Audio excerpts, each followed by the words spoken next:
Hello, everybody, to Happy Sketch Time, episode number 8. My name is Jonathan Rector. You can check out my website at jonathanrector.com. And like always, we got good old sexy Will. Hello, my name is Will Robson, and you can check out my work at facebook.com/Robson Inc. or at Twitter at Robson Inc. and hopefully a website coming soon when I stop being lazy. There you go. So, just give me a second here. I just want to make sure our screens. I think yours is good. I think mine's failboats right now. Oh, my screen just went tink, like we just went live now. Love it. It's been a while since we've been in here, so. Anyway, so what's new, Will? Well, since the past 2 months that we haven't chatted, I did that Sony job, which is what I was doing last time, and they were all very happy with that, and that went really well. And then I also did a job for 20th Century Fox because of that job, working for the release of the X-Men film, which was pretty cool. And all of this work pays far more than comics, so you get tempted by the dark side of maybe I'll just do this for a living instead. But don't worry, folks, we're making fan comics today. Yeah, I finished Meta Rising, one of the books that I'm drawing, so I've been pretty productive. How many? Is that like a recurring project, or is it just like one issue and you're done, or? No, it's supposed to be, like, I don't know what her plan is. I know it's supposed to be like a pretty much full-on series. Okay. I'll be on for all of it. I don't know, because now the next issue is not going to be out until April or something.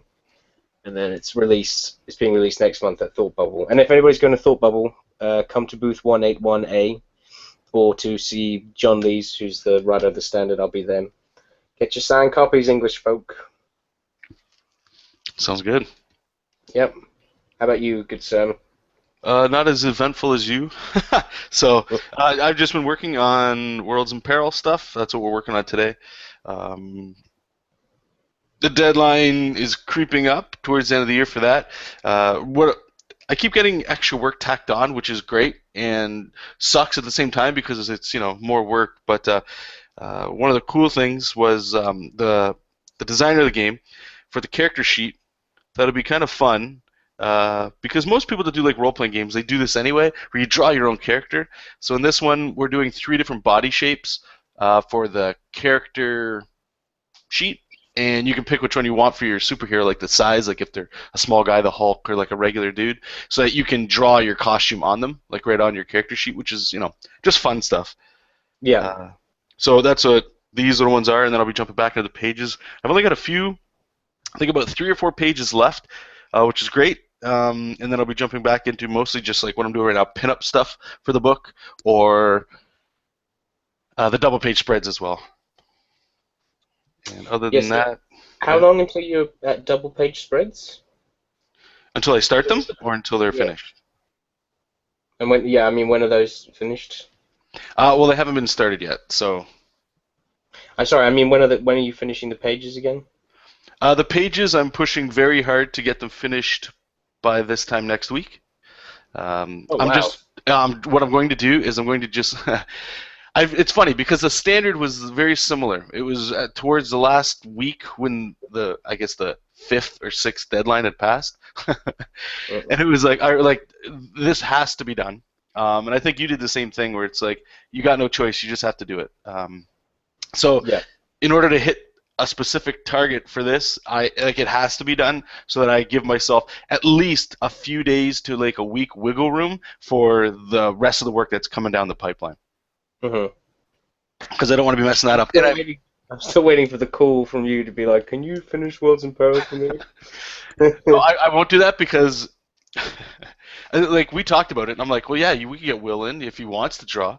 But the thing is, that's turning into a heel. You know what I mean? Where it's like, not that you don't want the money. I'm sure you'd always take the money, but that's not a classy thing to be doing. I don't think. But it's good. It's good. Other than that, well, I'm just like your assistant, basically. I should just learn your house style and then just come in and finish stuff up. See, I don't even like saying that. That's messed up. But anyway, other than that, it's good. And then just working on the YouTube stuff. And I think there was something else I forget. Oh yeah, and for everyone listening, I do apologize that I have not posted a video in over a month, but me finishing that Meta Rising took a lot out of me. I had to get like 15, 16 pages done in a month. So all my focus was on that, but I have so much recorded content on my computer that I'd like to start producing 1 or 2 videos a week. So there's going to be lots of stuff soon for all those peeps.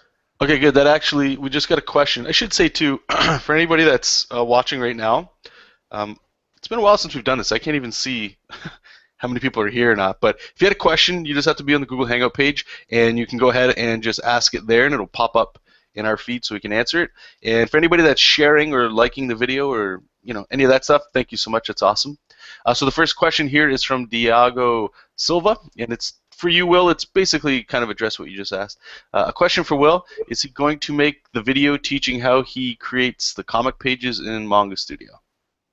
Oh yeah, because I was going to do all this for this Skillshare website, but I just cannot be asked to do that because I'd have to like build up viewers in Skillshare, and then people have to like pay money for it, and I just don't feel comfortable with that. To be honest, I'd rather produce free content and potentially make like a penny off of ad revenue, and that's fine by me. So yes, thank you for reminding me that. I shall make a note and do that. There you go.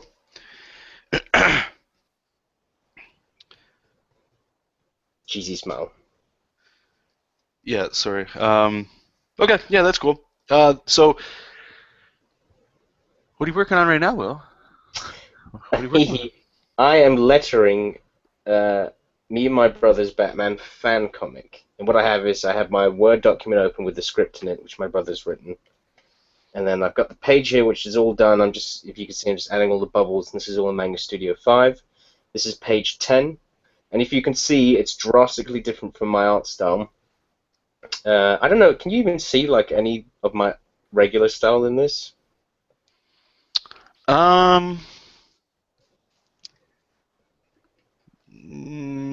Not really. Cool, awesome. Um, so the reason this is so simple looking is I'm trying to do bold, dramatic shapes and lighting.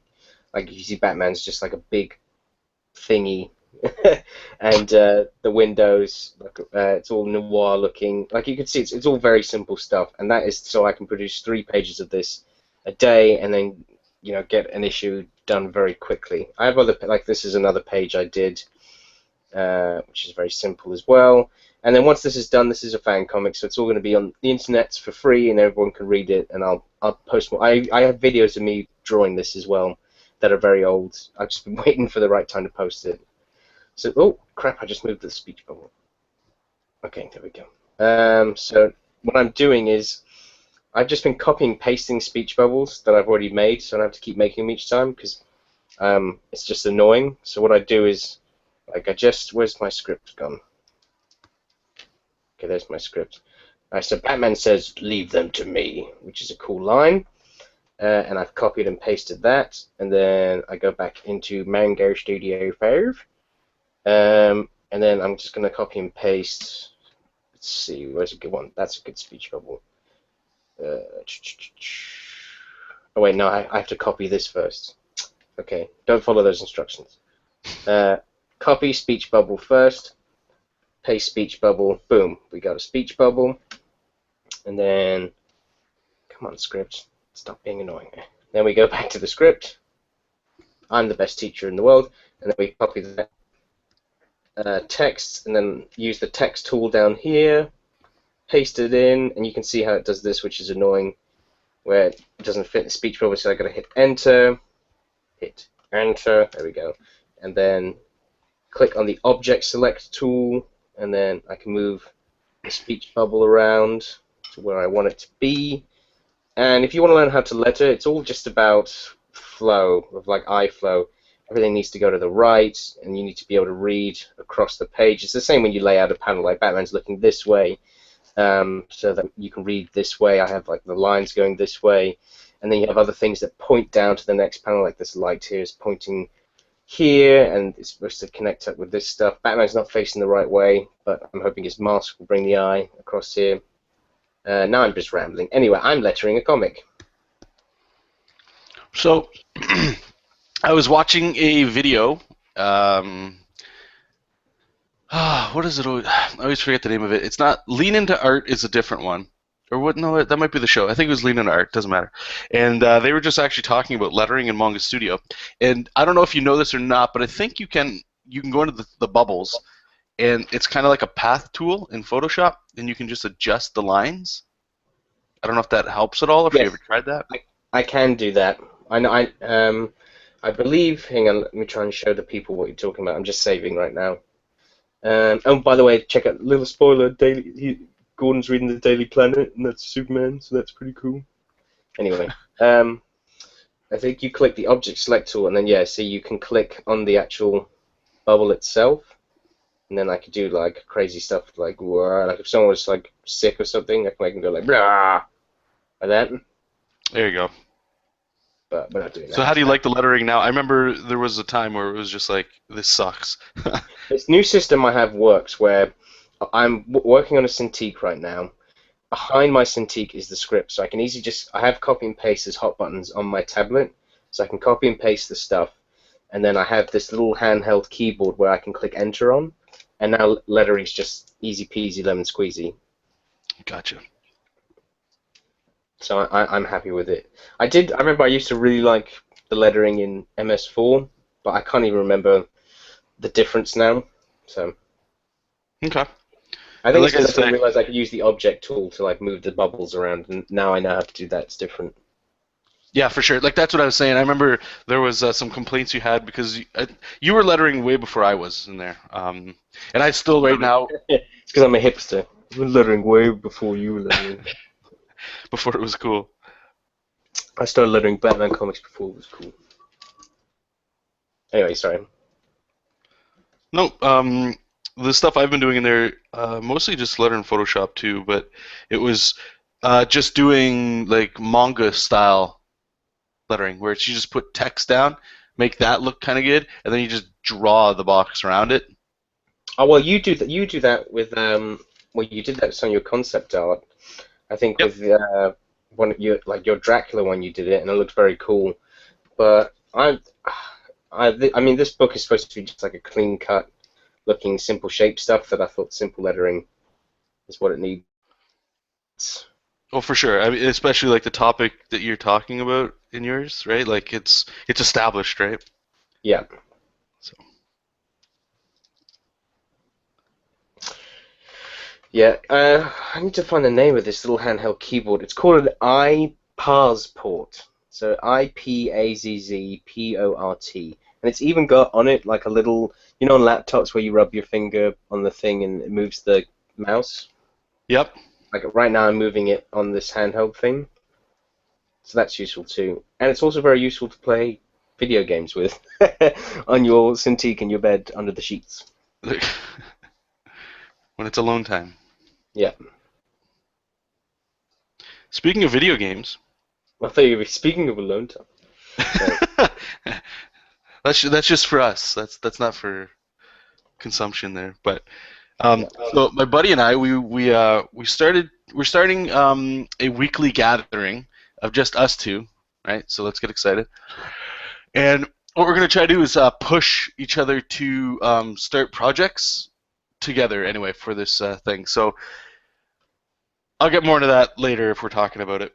But it just kind of came back into the video game thing, and I was just thinking, I have quite a bit of video game systems, but I don't really play them.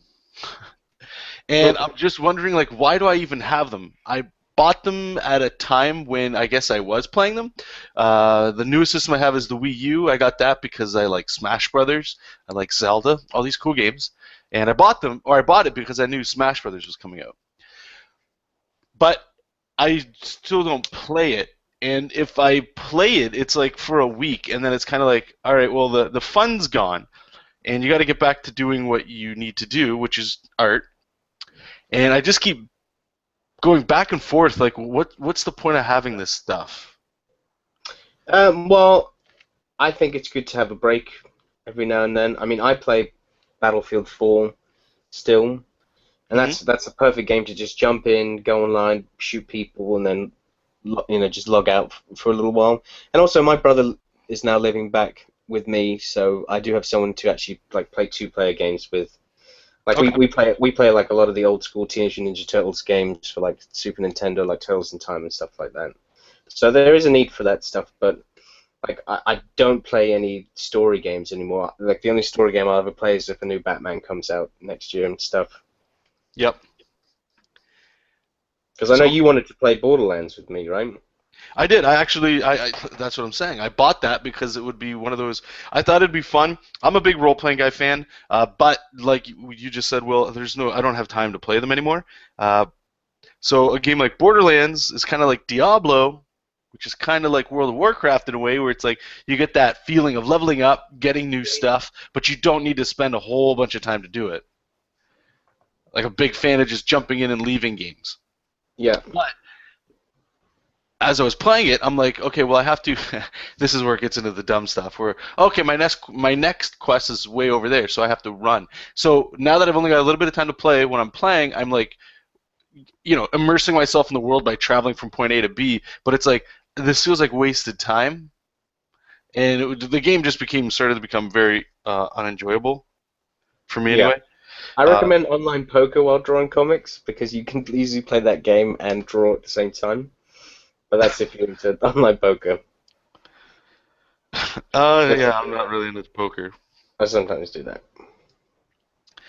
So this is a long-winded way of saying I'm making the decision I'm gonna be selling all my stuff only because there's like no reason to have it.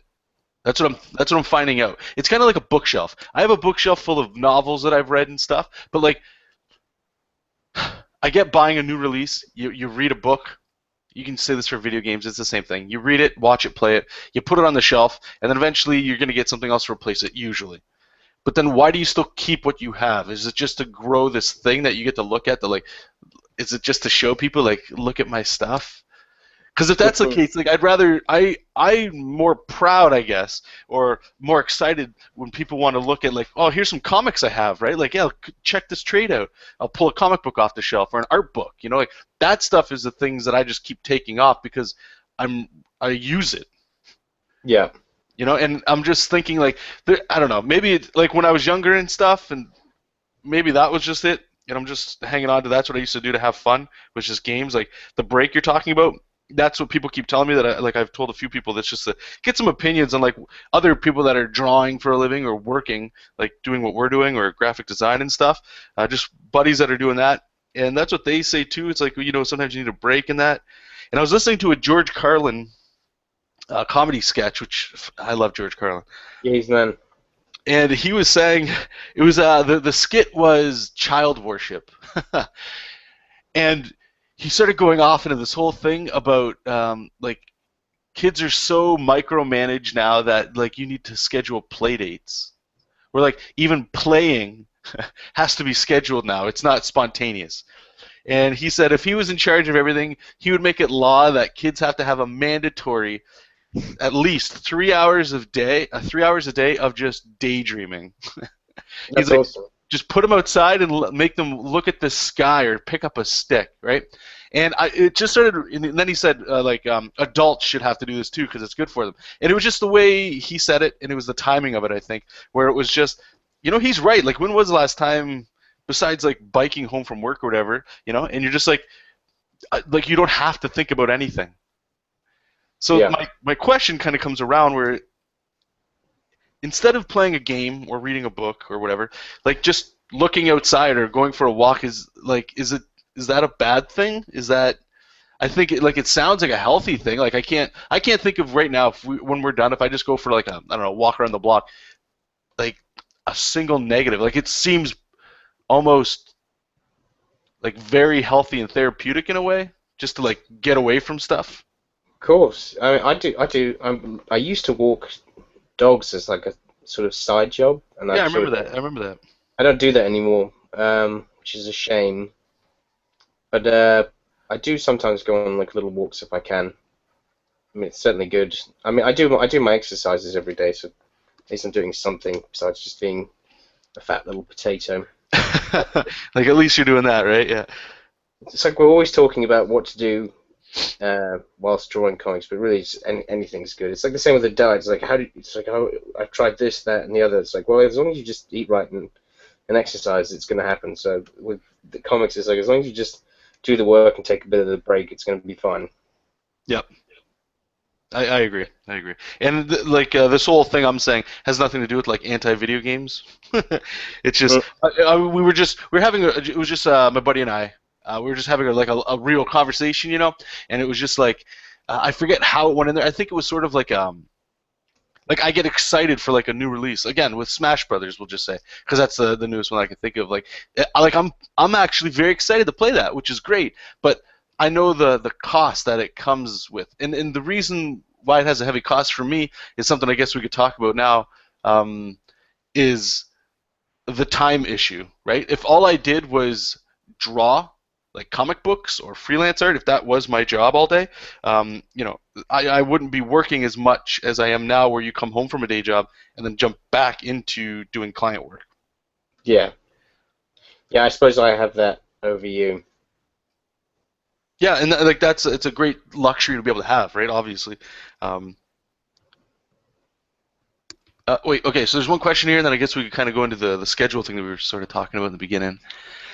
Again from Diago, is there any difference between Manga Studio 5 and Manga Studio Debut? Is Debut Oh, 5? I've never heard of debut. Diego, if you want to just let us know, are you talking about Debut? Is that like Manga Studio 5 and then there's Manga Studio 5 EX? Or is that Manga Studio 4 and Manga Studio 5? I mean, I know the EX is obviously the top notch. So whatever any other tagline to Manga Studios. Yeah. All right, so we're waiting on that. Why don't you let us in on your schedule, man? Your new schedule. Well, I haven't tried it yet. Oh, I am trying it now because it's the weekend, and this new schedule gives me the weekends off. So it's kind of worked out well that I planned it for the weekend because it's like, okay, starting new schedule. What do I have to do? Okay, take a break. All right, good. Take a break for 2 days. Okay, good. But I'm decided that I'm going to start doing essentially the 9 to 5 schedule. I'm not going to wake up early and work from 9 to 5. It's more going to be like the 11 to 7. But the way I work now is I wake up. If I work, I do some work, and then I take a break. I work, I take a break. I work, I take a break. And I do this all day, and then I go to bed. And then I do that every single day. And some days, obviously, I'm off doing other things, and then or I am busy doing this, that, or the other. So that schedule gets completely chucked out the window yep. at points. So I decided, you know what? I'm going to work on client work from 11 to 7 every weekday, and then I'm going to take the weekends off to just do whatever. And past 7 o'clock on the weekdays, if I want to draw my own comic, I can, or if I'm spent, I can do something else. I'll have an hour lunch break in between that, and just do the day job, the standard day job that's been around for I don't know how many years. With working at home, because the trouble with working at home is you can easily just get distracted and Oh yeah. do your own thing, which I do. I mean, it's different that since I work every day, that I always say like, oh, I'll just do that later, and I usually do. But I'd rather just sort of be a bit more Hitler with myself and stay on a good, obedient schedule, and so then I can just enjoy life a bit more, to be honest. Yep. And I don't want to bring up your lady in this, but I'm gonna just ask it. Did she have some influence on this decision? And the reason I ask is Didn't because She didn't personally have an influence on the decision, but her having a girlfriend certainly influenced my decision too, where I can spend more time doing other things in my life that I want to do. right, right. No, it's a safe answer. It's Mhm. not because like the reason I bring it up is not again to, like I don't know her. I just know you guys are happy and stuff, which is great. But my relationship's the same way, where it's not a bad thing, where people just want to be able to spend more time with you, you know. And that's never a bad thing. Like, how is that ever a bad thing? It just comes into this weird spot where it's like if you're in between deadlines, or not even that, but you've got so much work you have to do, and you're fighting it because you want to do your own stuff as well, whether it's studying or getting better. It's like that's like your personal sort of time, and it's like I don't know if you ever felt like this. I feel like it all the time, where it's like you just feel like you're. I like the Bilbo Baggins little quote for it. You're too much butter scraped over toast, you know? Yeah, thin butter scraped over a big piece of toast, or whatever that saying is. Yep. Yeah. So do you feel like, or did you feel like that as well, or is it sort of like a I'm just fed up. with So I just want, working so much? Is that what it is? yeah, Yeah. trying to hit this deadline as well. Really knocked me out, and I have taken this week off essentially. I mean, I did a couple of roughs for another book that I'm beginning production on, but I just had enough, and especially trying to hit this deadline. Like I missed out on so many little family things I wanted to do, and all this other stuff that I thought I need to just be a bit more strict, I think. Okay. No, that's good. That's good. I like that. I like that. I don't want to jump off it because there's still some more stuff I want to talk about. But just to answer Diego's question, or Diago. I don't know why I keep saying Diego. Sorry, buddy. The one I have is Manga Studio Debut 4. I guess there's some differences. Yeah. Okay, so you're talking about is there differences? So Debut for number 4 is the cheap one, and there's nothing wrong with that. I don't mean that in like a slight way, but yeah, there's a lot of differences between that and 5. Mainly, especially for 4, is the ruler tool. That's one of the big things that they sold in Manga Studio 4. You're missing that. Manga Studio 4 to me still is a very solid, rock solid program. I only had a problem with the pencils and stuff, so there's ways to work around that. Now that I'm in Manga Studio 5, it's hard to leave because to me it feels more like Photoshop in the way that you can change so many settings, and it doesn't feel as constrictive that 4 felt with the brushes and the pens and the pencils. But there were some really cool things in 4 that I wish 5 had, like the perspective ruler and the grid that it would shoot out and stuff like that. Like that's all really cool stuff that I think Manga Studio Such a 5. simple fix that they can fix just to make. I know they have a grid in Manga Studio 5, but it's poo. It was really not that good.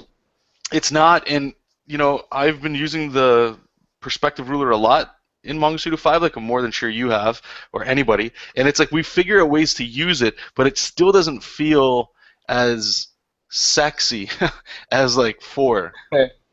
Well, don't get me wrong. I love just being able to draw essentially the line to create this perspective. I do that all the time, and that does make things easier. Hmm. But I would love to be able to stick that a really nice looking grid on that, so I can start to freehand draw over the perspective that I created that you could do in Manga Studio 4. So it's sort of a balancing act between what was good and what wasn't good. Yep. So yeah, there are tons of pros and cons between the two. If you're stuck in a situation right now where money is an issue, stay with 4. You're not really missing out on anything. You can still produce kick-ass artwork. I'm more than sure.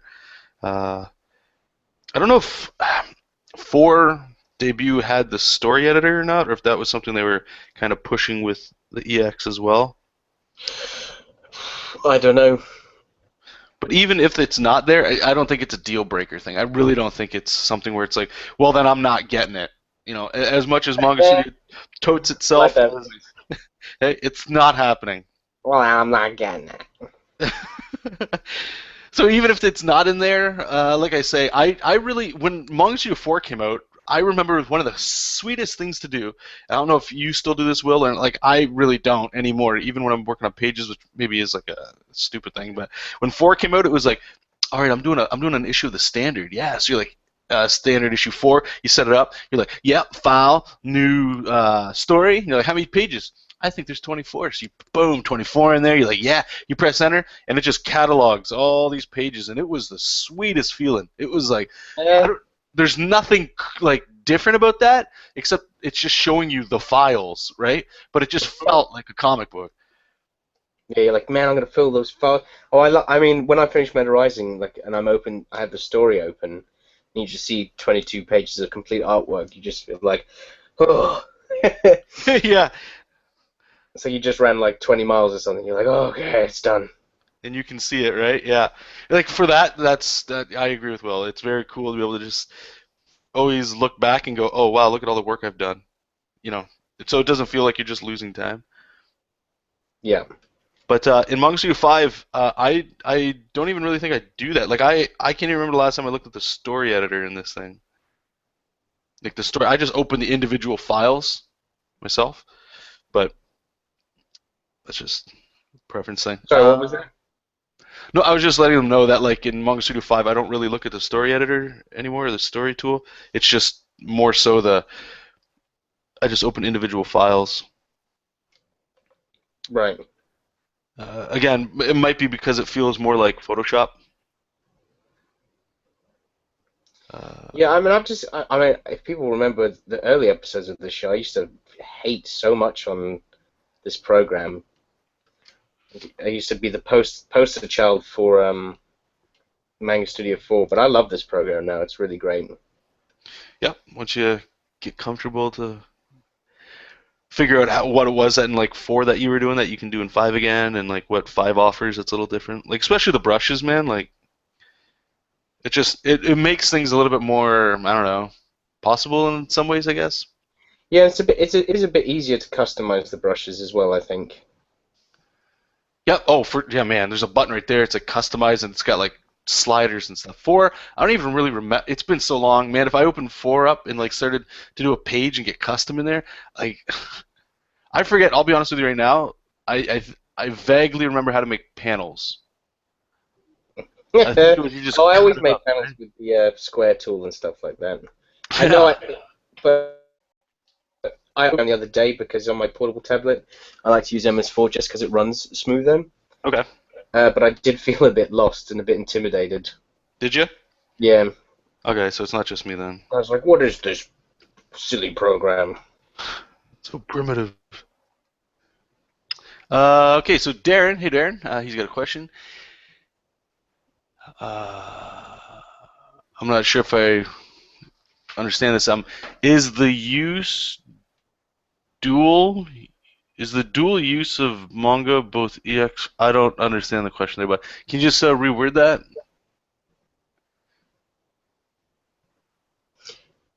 You want me to read it? Oh, I'm not just what? Darren to I don't know. Can you see Oh. it on your screen? I don't know if. No, I can't see any questions or anything.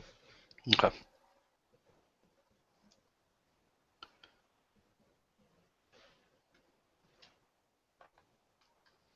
So I've been farting around on the internet. Oh no, no, wait. We got to go back to scheduling. I didn't want to jump off that just yet. So you're doing the 9 to 5 thing. Or at least you're That's trying right. it today. Yeah, it's going great so far. So how do you keep yourself on track for? I know you keep looking at the clock and it's like, all right, well, I got to punch out soon. But like, do I you have a think I'm going way to start work. I'm going to get up at 9:30 every day. Okay.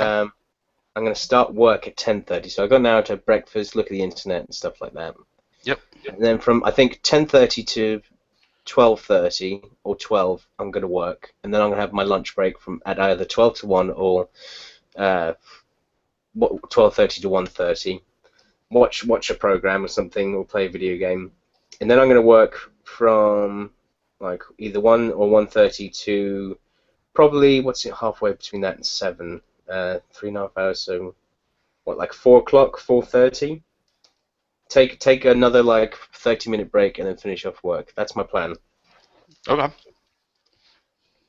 And in between, I mean, I'm a smoker as well, so I'll go out for, like I said, I usually go out every hour and a half in between work and stuff. But I think it's going to work. I think it's going to be good stuff. Because like right now, like drawing this comic and like lettering it, this is just pure fandom. This is pure enjoyment. It's just like, oh, this is why I wanted to draw in the first place, so I could draw Batman and cool stuff. So I want to get back to doing that stuff, and I want to start my personal project. Actually, if people remember, I don't know if it was episode 2, 3, but it was ages ago. I mentioned a story that I wanted to do called Gridlock, and it was it was like a film noir around superheroes and stuff like this. And I've actually just finished developing it, and the whole reason I'm also doing this Batman comic is to develop my simple noir style so I can apply it to this comic. Because I get like 3 pages of this done a day. If I take a month off of work, I can get my whole graphic novel done. So that's exciting stuff. Crazy. So that's what I want to. That's what I'm aiming for. Yeah, it's like like manga artists, how many pages do they do a day? Like I'm so out of manga where it's like I just buy like I'm pretty sure they don't come in issues like ours do, right? It comes always like a trade paperback. But like Mhm. the time between, like, is that a month? I'm not sure if you've even heard. I want to assume it's a month. No, well, that's another reason I'm developing this simple stuff because I've recently got back into manga, and it is simple, but it's not bad. And there's so many No. comics out there that stuff is like you were showing me the Hawkeye stuff, which I don't personally don't like, but Hmm. it isn't terrible. It's still legible and still a story. Yep. But it depends. I mean, both of us love rendering the crap out of stuff and drawing like that, but Yep. it's not needed for every story. No. Um, I mean, we get hired because we draw that way, which is great, like metarizing and all that stuff, but it's certainly not needed. And I've come to the point where I'm like, I just want to get stories out there rather than draw amazingly pretty pictures. So, See, it's like this is the stuff I love, man, because there was an article that I shared for everybody, and obviously this does nothing for you, but there was an article we read, and it was just people. I think it was people from like Image, other independent comics and stuff. It wasn't like necessarily Marvel DC guys. Those guys I put in a different camp because they're getting monthlies out, but they're getting like a pretty good paycheck, okay? And how their workflow is, I don't think necessarily relates to the independent people, only because most, I would say, independent people, even people working at Image Comics, they work day jobs too, or at least a part-time job, right? So how does that type of person make a comic book? That's yeah, what I'm interested in. Until we become in a state where like where Will, for example, like you're doing 100% art all the time, right? So your workflow is a little different than it would be for mine, but it's yours is probably more close to if you were working at Marvel DC, right? yeah, Because yeah, that's what you're doing. So what I get a kick out of is just reading all these things of like what this article was talking about was a bunch of different artists talking about how do they do it? How do you guys get it? And it's a topic that I'm always interested in. Always seeing if there's like a way to like just get more work done in a day, right? Because it ties back into what Will was just saying, where you get it. It starts to turn into this like a suction thing, where it's like you just get sucked into continually doing work, where life starts to just pass you by, and then like life just becomes you want to show people what you're doing, which is great, but there's more to life than this stuff, right? yeah. And you don't like the more time you spend away from it, the more you become disconnected with things. Things like maybe you just can't talk to people in a certain way anymore, or you just don't want to be around people because like the monotony of just talking to people is boring, right? Like I just want to talk to you about comics, but nobody does that. Nobody No, does that unless you go to a comic convention, right? So what these people were talking about was like how do they figure out like time to get the work done? And the one thing that stuck with me, and I'm noticing this in like at least the artwork that I'm looking at nowadays. Like Ryan Otley, obviously, you guys, I talk about Invincible all the time. I love it. But there's other people I'm looking at their art styles, and I didn't really mind it at all. But this one person had this one comment, and it kind of ties into what you just said, Will. And this was a really long way of just saying this one thing. Was that their comic book art is not what their art looks like. Comic book art is maybe 70 to 80% of the best work they can do. And what I loved about just reading it in that simplicity was that, of course, it's like that's the easiest answer. I love it. It's yeah, I don't have right now anyway, or at least whatever project you're working on. You probably don't have time to do like 16 hours on like the most beautiful looking page of your life. Whereas if you just spent what you need to get done, what you need to communicate with that page, most people probably don't even care. They're just gonna be like, "Oh, it's great, looks good, looks great," right? It's mostly to yeah. your art friends where they're looking at it like, "Well, the rendering's off, bro." It's like, "Well, thanks, but that's not necessarily what I'm showing you, right?" That's like when I talk to you. It's exactly it. And like I've caught myself doing that where I'm looking, I'm like, well, but I think what I'm trying to tell you and what you tell me when we do this stuff is like, so when you're doing the rendering, you look at it, you're more aware of it because you might have forgot it. Who knows? But when I'm looking at like people again like Ryan Otley and stuff, where it's the artwork to me is amazing, and you look at the pencils and it's like there's not much rendering. It's just like outlines. The colorist is like I don't want to say stealing the show, but the colorist adds so much. But this is comics, right? And he's really good at line weights, and that makes a huge difference. It's like the same with the Teenage Mutant Ninja Turtles artist. That guy's really great at line weights, and Yeah. good line weights I think can outweigh good rendering a lot.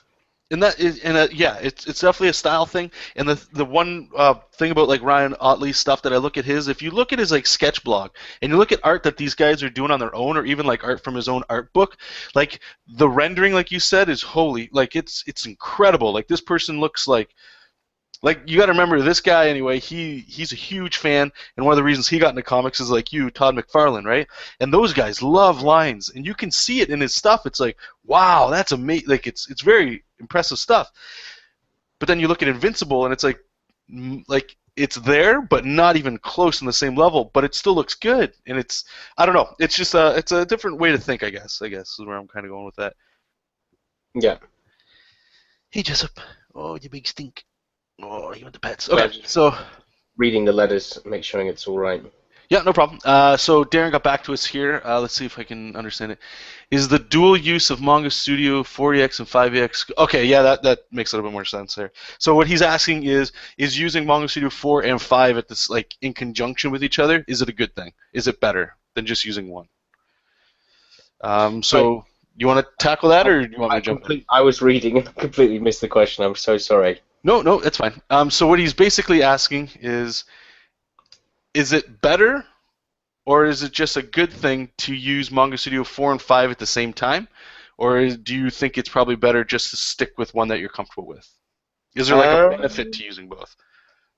I think I used to pencil in Photoshop and then like ink in MS4 and then letter in Illustrator, and it was just annoying, really. And I like everything in one place. Hmm. Like you, like I remember for a while when MS5 came out, but both you and I were like, okay, well we'll pencil in Manga Studio 5 because it's a better penciling tool, but we'll go back into MS4 for inking. I just don't like hopping about like that Yep. because file saving is a bitch. That's why. I like saving, like even like I do all my colors and stuff in this program where sure I could use Photoshop, and in a lot of way Photoshop's better, but this looks fine and I enjoy doing it. And sometimes it can save time. I just like it all in one place. And I have to mirror Will's on that. I was jumping back into Manga Studio 4 maybe about a month ago to do inks in there, and the inking actually feels cleaner. It's a more lightweight program, if you ask me. But it's just sticking with whatever. Honestly, like if I absolutely had to pick one over the other, for cost, Manga Studio 4 is all that you need, to be honest with you. Oh yeah, it's still a beast of a program. Yeah, it's fucking amazing. Like we were hammering pages out in that. Once we got the hang of it, it was great. But Manga Studio 5, just because of the range of the type of art you can create with it, especially like since you can do like the penciling in Manga Studio 5 is phenomenal. It's Yeah. absolutely phenomenal. Plus, you can actually do like legit coloring in it, right? You can't do that in Manga Studio 4. Manga Studio 4 to me feels like it's an inking tool. Well, I don't know. I did color all of Jed in Manga Studio 4. You just gotta get used to it because each color has to be a different layer. That was the only really odd thing. Like Well, you couldn't. right. Wasn't it more only if you were doing like a cell shaded sort of coloring? I suppose so, yeah, because I was doing very basic coloring. You're right. Yeah, so I mean, like, it's definitely possible. I mean, I guess it's sort of actually following the name of the program, Manga Studio, right? Like, not all manga is just cell shaded, but I think most is, or the tones are actually really slick in it. I The was gonna black. say, I think the tone tool is better. In Manga Studio 4? One of the best things about Manga Studio 4 is their focus line tool, which they do not have Oh in. man, yeah. The focus line tool is just a material in MS5, which is annoying because you have to like move it about. Where the focus line tool in MS4 was beautiful because you could really play with it. Let me just see here because I know I was just looking at it. Where is it? Oh, you're right. It's over in the ruler tool and right here. Yeah, scattered lines, saturated lines. They have them here. And you can move these around, but watch, Will's right. Like this isn't like I don't know, burst. That looks kind of cool. Then you draw. See how I'm doing like a ring? Yeah. This is not good. And then you can like move that, but Wait, hang on. Where the hell is that? okay, well I'll show you this. To me, anyway, like don't get me wrong, this is cool, but in Yeah, Manga but Studio go to your 4, object selector. Can you play with that with your object selector? it'd be hilarious if we just figured it out right now. Oh yeah, man, look at this. Wait, I knew it. and we're done. All right, so Hang on. Where is that tool? I don't even know what the hell I'm doing right now. Okay, so let's just delete this.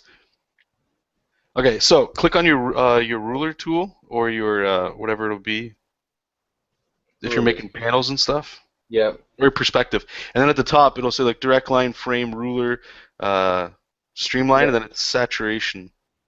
Wait, hang on. What? I don't think I have that tab. I've only got 3 tabs in my subtool. Yeah, I got a whole bunch. I don't know why that is. Delete them. I have restarted this as well, and they still haven't been there because I'm missing. Like you're doing the mirroring tool as well. I don't have that in mine. What, to flip it horizontally? Yeah. Okay, so well, I don't know if I'll say it here, but do you have the latest update? No. Maybe it's in there. Like when Yeah. you I installed I it. know why I don't have it. I'm not going to That's say. yeah, yeah, exactly. Okay. Anyway, so there's It. there's a tool here, and but what I said is like actually, you know what? I've never really looked in the settings here, but yeah, there's like a whole. MS5 is like I feel like there's still more potential. We just don't understand it. Oh my god, I want that now. But this is the thing, right? Like this sucks. I don't want that. Oh, wait, hold on, wait. Let me just see something here. Oh yeah, it's starting to happen, boys. Because Yeah. in Manga Studio 4, you remember, right? You could draw like a path around, like Yeah. a doesn't matter, a path, and like the lines would all affect it, and it was so much easier. It took like that, and it was done. This is I don't know. Maybe I just need to noodle around with this a little bit more because at least now I have flexibility I wasn't even aware that I had. So. I don't know if you do this. You must. You just make a 1 point perspective and then just draw lines in it. Yeah, and to be honest, it's like that's a bit better, because it's more, I guess, personal or whatever. Yep. But F that. I want that tool. I need to figure out how to do it. Alright, this page is done. Yeah. What are you down? 2 pages today? That's right. Ramito over here. Listen to this. Yeah, and it's another person. Like John Reed Jr. draws like so simply and produces 3. You can do 3 single issues in a month. That just makes my head go. Oh! Like that's where I think we're doing something wrong. To be honest, and I mean, to be Yeah. fair, comics you can be anything in comics. If you want to be the guy that's fucking, I just like using David Finch because a lot of people talk about him for good Well, Jim reason. Lee, like he's drawing Superman Unchained right now, and it's been over a year, and it's not done yet. Yep, and I don't know if that's just the art or if that's, maybe I don't know. But there was a time when that guy was doing a monthly book, right? And it would look awesome. So I guess it just depends on your own thing. But it's funny because the more I keep looking at simple stuff, the more I'm like, I don't know. At this point anyway, I feel like this is the way to go. Okay, so we got a couple things here. Actually, I'm just going to answer this one first by Lucas. Focus line ruler still exists in Manga Studio 5. Or Clip Paint. I really hate this Clip Studio Paint thing. It makes things a pain to talk about it. Pick the ruler, special ruler. Then in the ruler options, pick focus line. All right, so let's check this out. Maybe you'll have this in there, Will. Oh, hang on. Okay. So you pick Oh, ruler. hang on. Let me open my Special file back ruler. up. Hang on. Let's Then the open ruler the options, new. pick focus line. Oh man. Because I do have a special focus line. Oh, I see. Okay, no, this is So okay. how do I draw this? This here, what I'm thinking anyway. Oh no, this is the. But this is actually I remember this, but it's line's not better It's not for the same. doing. No, it's not the same. But let me just try it because I'm pretty sure this is the best way to be I can't doing. draw the lines for some reason.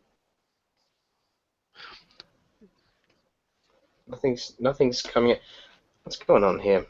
See, it's working for me, and I mean, Oh, this is what this is actually. Thank you for this in the comments. I really appreciate it because this is what I was looking for to be able to do fast because I don't want to be doing 1 point perspective all the time to get this to work. You don't need all those rulers to do this.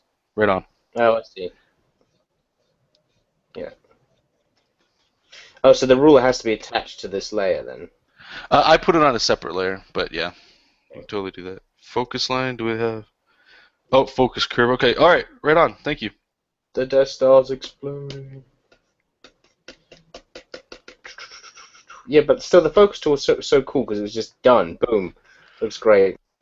Okay, so I'm gonna open up Manga Studio 4 for people that are gonna watch the recorded version of this, just so you guys can see what the hell we're talking about, why we miss just this. Okay. On a side note, when I got my portfolio review by this company called Marcosia, one of the things they said, one of the standard pages I showed was like, "Oh man, I love like your focus lines," and I didn't have the heart to tell them, and be like, "Yeah, I just did that all in Manga Studio 4 with the button." I was just like, "Thanks, that's yeah, I put a lot of work into that." Hey man, that was like a 3 hour process. Yeah, I could see you put a lot of attention into your focus lines. I do I do. I care very much. so much. So much. Okay, so oh, it's been so long since I've been in. Oh, look at Manga Studio 4. Man, it's just clean. Look at this. That's Yeah, nice. That's nice looking. Okay, so we'll say we had a panel, and Steve the Wonder Boy. Yeah, he's got a. I don't know, something in his hand. He's showing us. It's Link. He just got the Steve sword. the Wonder Boy, I love it. Steve the Wonder Boy. It's amazing. Oh, okay. So let's see if I even remember how to do it. So you make a selection around what you want, just like that. Yeah. That was another thing that I miss is doing stuff like that too. Yeah, and what's sick, right, is because it keeps everything inside. You know what? It's probably the same in Manga Studio 5. We're just gonna figure It's it a out. bit different though because like the it's like an object. It's hard to explain. Okay, and then it's just literally filter. Was it focus lens? That's it. And there's all these settings over here that you get to mess around with, but this is the sick part. So this is obviously where all the lines are converging. So let's put it on the sword. Then you just click this pencil tool, and you can draw how far you want these lines to go in. So I still want Steve the Wonder Boy's face, not covered up by speed lines. So I can kind of like manipulate it like that. And then when you click it off, it's just like, look at that. Yeah. Like, and it's done, and you walk That's away. also like it's a big style choice that look as well, which I used to use. Yeah. It's gone from my art now, and I do miss it. And it's just it's dumb because we're like, oh, we miss it when we could just open up the file and stick it in, and do it in our work. It's not like we don't have access to MS4 anymore. It's Maybe just we the just need to do that. annoyance. Because it's too good. And I mean, at the same time, it's like, we could just draw this, Like, you could just do this like as if you were Yeah, actually had to ink in real life. First world problems, man. I love it. yeah. It's really just bitching. Yep. I'm getting so annoyed. I keep hitting duplicate page when I'm trying to delete a page, and I've done it like 3 or 4 times now. Oh, so annoying. Okay, so Lucas had another thing. I'm not sure if it's a question here. Let me just read it here. Recently got Clip Studio Paint. All right, Manga Studio 5. During Celsius, is that the name, or Celis? I don't know, sale. And I haven't opened Manga Studio EX4 once, or ever since you got that. Only issue is when making a new document, the canvas and frame values keep changing as you put in your own values. I'm not quite sure how you fix that. There might be like something you have like a toggle turned on or something that you could turn off. Look, there's a ton of great programs to draw in, but when it comes to making comics, nothing beats Manga Studio because it's built. The whole purpose of this program is for me to do my job. Yep, I'll agree. So you don't have the latest update. Do you have this here when you go to File New? I talked about this on the stream. I don't know if you were there. Like these options up at the top. Hang on, I'm saving, so that's the Yep. one thing I hate as well. It takes like ages to save. Okay, file new one. So just go File New. Yeah, looks like this. Yeah, okay, so what they have in the new update is all these settings up here. So if I just wanted an illustration, a comic, it'll open up all that. If I wanted a mini comic or a fanzine, there's settings for that. Oh, And that's then awesome. this is like everything's built in. So if you want to How much is Manga Studio 5 VX nowadays? make, well, the updates are free. Yeah, but how much is the program? Let me check for you. That's so good. Okay, let me just check it out here. where's my browser? There we go. Okay, so I think it's whatever. We'll just type Manga Studio 5 EX. And I just downloaded this recently because I needed it on my Surface Pro, the update, because I wasn't able to do what you're doing, where you can just rotate the screen with your hands. I could Yeah. zoom in and zoom out, but I couldn't rotate with it. So Manga Studio 5 EX it's actually on sale right now, apparently. Would you believe that? Oh. Oh wow, I didn't know it was that much. Okay, let me just see here. What? How much is that much? 210. That's for the physical. Oh, they only sell physical here, and it's 40% off right now. So it's normally 300. I feel like that's Well, gone up in I price. know what you're getting me for Christmas. Oh wait, here you go. Did you free keys sometimes, or didn't they make you do something where they contacted you? They gave me like a free version of Manga Studio 5 so that I could sort of review it online if I wanted to, and I just used that to buy the upgrade, and it worked. So I Wow. was like very very lucky. But do you have a legit copy of Manga Studio 4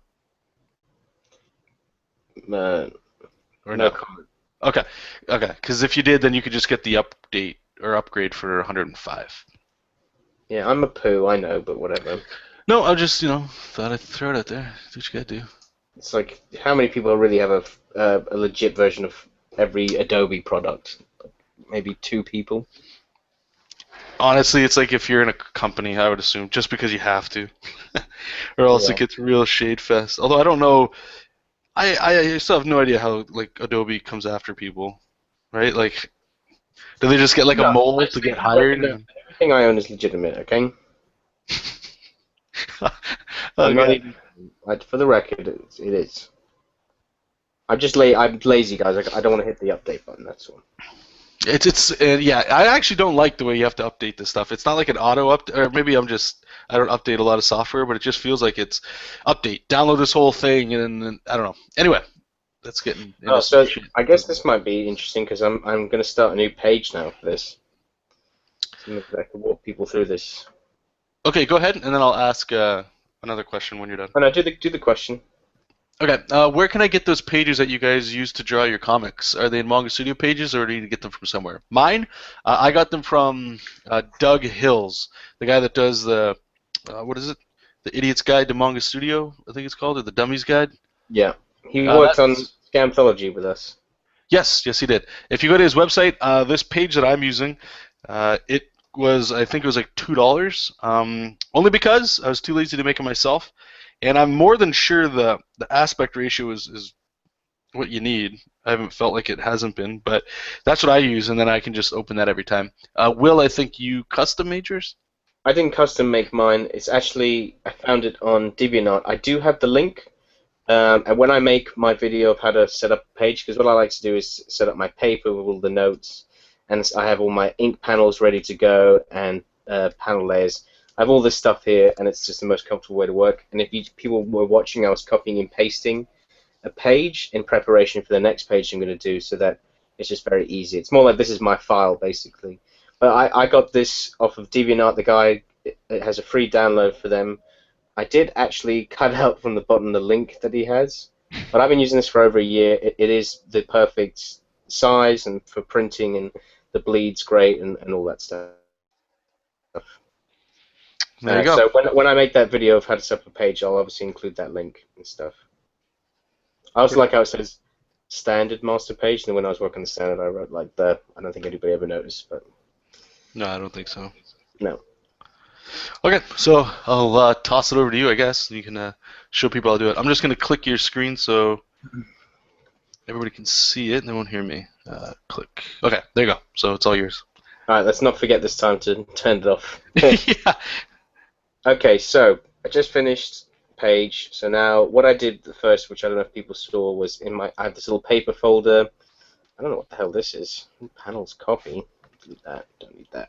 Anyway, so I have a text layer where I just use the marker brush because it's just the same. There's no pen pressure. And I wrote in like the date, November, and then the page. I like to keep all that stuff consistent because it's just, I don't know, good stuff. So I did that, and I have this black I have a panel folder, and in it I have a border. Because what I do is I like to have that border around just before the bleed, just in case later on I want to fill in between the panels black. And if you see, I have panel 1, panel 2, panel 3, panel 4. This is where I draw my panels with, what is it? What's the tool? With the square tool. I like to keep my panel size at a 25 brush size. I use that for everything. And I just draw my panels basically like going like this on different layers and stuff. So that's how I have it ready to go. And once I'm done, you'll see I close this, and then I'll right click and I'll merge them. I'll even duplicate this folder just to have a backup, just in case I mess up. And it just makes everything easy. Okay, so here's the script. Spoiler alert, guys, for the story, because this is page 12 we got here. Oops, I've skipped ahead. Where are we? It says page 12. I'm actually on page 11 because I combined some stuff. Anyway, so what I like to do in the scripts, which I got my brother to do, is it says page 12, and then I got him in parentheses to write how many panels it is. It's something John Lees did when he in the script for the standard. I liked it because I knew going in on that page how many panels I had, so whilst reading it, it's easier from an artist's point of view to keep in mind as you're reading the script for like the first couple passes, how am I going to lay out this page? I don't know if you do that, John. Yep. I didn't even realize it until you just brought it up that it was John that got me turned on to that. I would normally write it myself, but yeah, it helps big time. Yeah.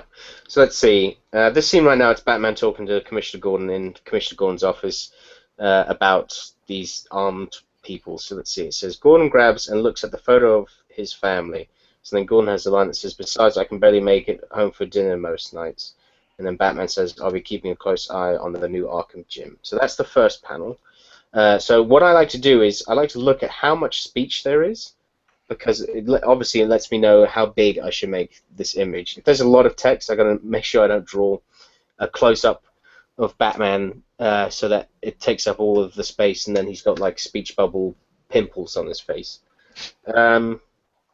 So that's the first panel. The second panel is panel 2. Gordon turns to put out his cigarette.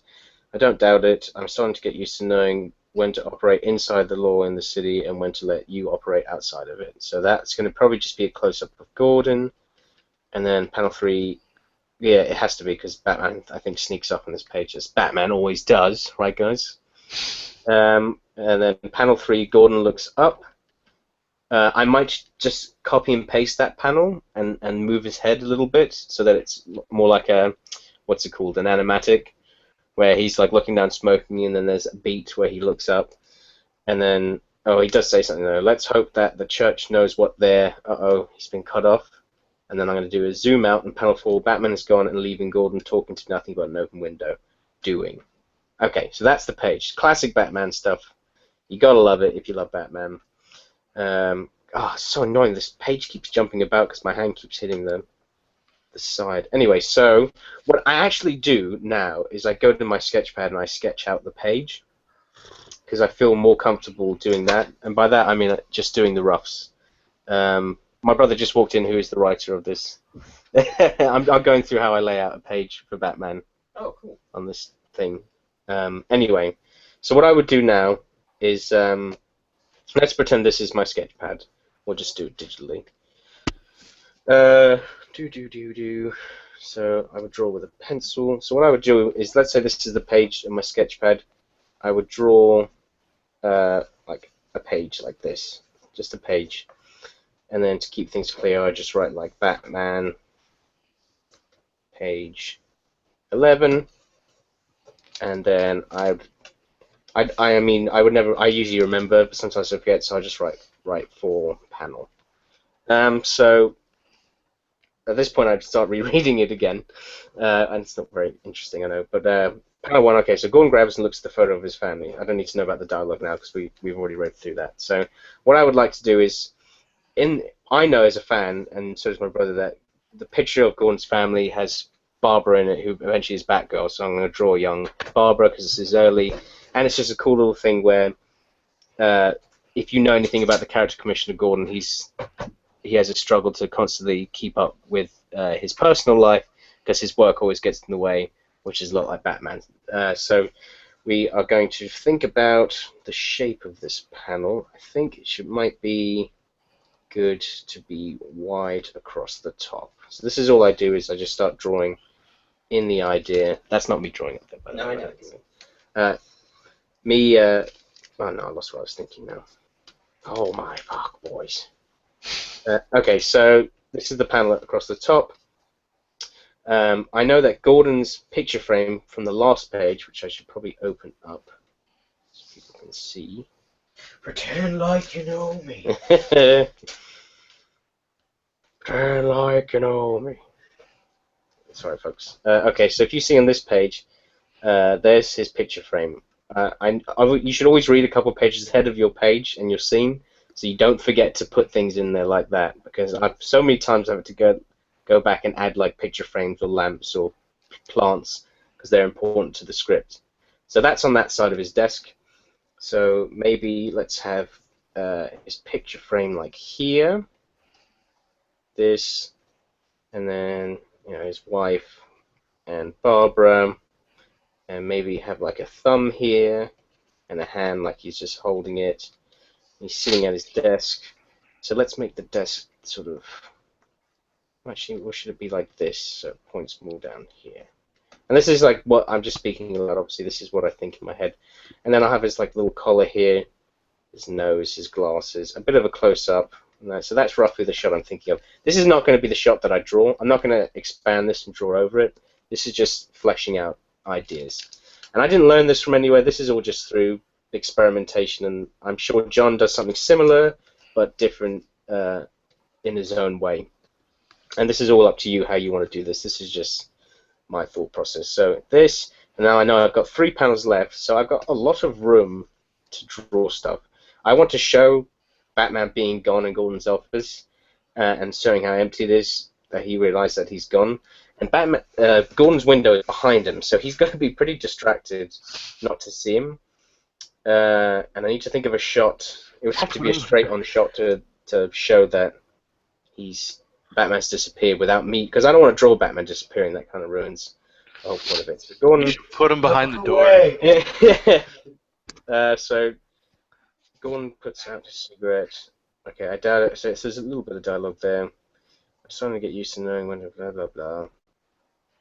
Gordon looks up.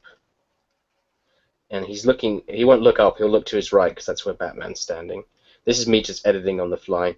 And depending how well you work with your writer, you can do this type of stuff. But if I was going to, you have to talk to your writer about that. Where I'm like, no, actually, Gordon dies in the scene. But you can't just decide that. Obviously, you have to talk to somebody about that. Let's hope the church know it there.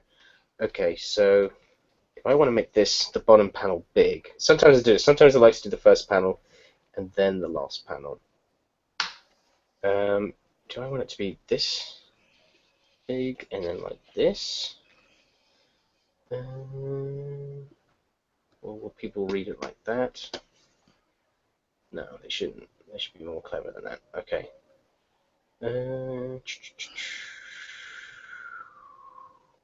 Yeah, that's fine. I'm going to do this layout. So let's make it a bit better. I hope people find this helpful. I have no idea. But I'm sure they do.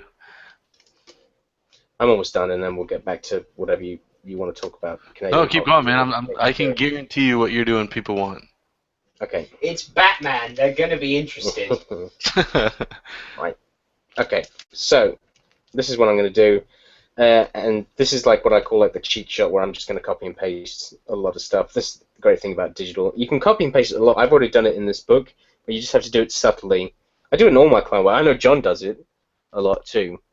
I mean, I grab backgrounds from old books I've drawn and stick it in, and I'll be like, look how much work I put into this brick wall, where it's like, I drew that like 2 years ago. You know I'm right here, right? Yeah, make sure your writer doesn't know about it. So this, I might do, maybe it would be cool to have like a bit of an upshot, change the angle a bit, or what they call a worm's eye view, and have him holding. Yeah, that's cool, because then we can't see the window as well, like the window's here behind him. So I'll do this, and that's a nice like flow between, like, maybe I'll make his collar a bit like this, so his collar points towards Gordon. Yeah, I'll do that. just like that. So now, like, there's a bit of an eye flow here. Maybe make his desk turn a bit more as well, so it follows his collar. So have this, and then literally, as I say, copy and paste. I'll even copy and paste the rough, so I have to redraw the rough. Hold down Shift so you can move it nicely. Put this here, except maybe just move his head a bit turned the other way. And that doesn't make any sense to anybody but me. But that is a head that's turned.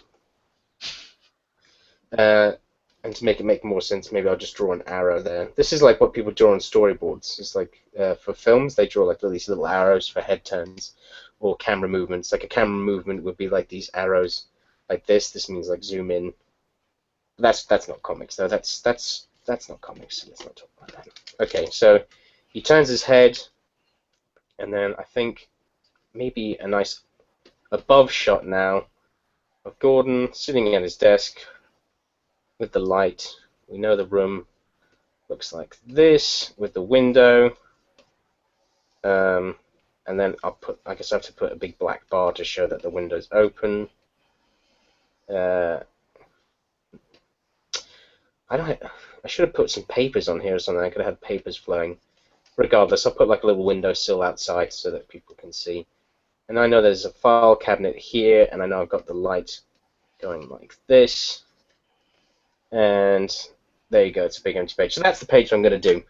And now I'm going to draw it. So that's pretty much the process of roughing it out. I don't like to spend more than 10 minutes roughing out an idea. And unless if I'm not in love with the idea, then it's going to take me longer to draw the page because I just don't like what I have to draw. I'm very happy with this. I can get this done in the next 3 or 4 hours. It's quite simple and straightforward. So that is the process. You can now turn off my just camera. Good. There we go. No, I think that's awesome, man. Like I said, I know people want to see that because there's how many different ways to do it, right? So yeah. Plus, the people want your content, man. They want I more. know. Will. They want more will in their life. Give it to them. Give them more will. I've been slacking, but I'm back, baby. You've been slacking making bills. That's yeah. Yeah, big bills. I just wanted to address one thing that Will said that's different between him and I with the thumbnail workflow. And again, just to let people know the different ways. One, I had found a video online that was, what was his name? Damn it. I don't even remember his name. Alvin Lee. That's it. Where'd you find it, John? I found it on this website where you could it's weird, guy. I don't know if you guys know about it. You can just type stuff and then it just downloads to your computer like anything on the internet. It's pretty cool. And his name's Alvin Lee. I don't know what he's doing nowadays, but he was like a udon artist, so he's doing a lot of Street Fighter and stuff. He had his own comic for a time. You know him? Yep. Okay, so you've probably seen the video I'm talking about then. Most people probably have if they're looking into comics. It was on the Noman Workshop website, and this is going back. Oh, the Nom Nom. The Nom Noms, yeah. What he brought up is something that I can't forget anymore, unless you're on like a tight deadline, like Will said, like what he's essentially doing with what on his Batman project. For me, any project that I do, I get like this uneasy feeling if I just do one thumbnail. And the only reason I'm bringing that up is what Alvin. That's why I work quicker than you, because you just waste time on stupid stuff like that. Exactly. That's exactly it. I'm just wasting dumb time.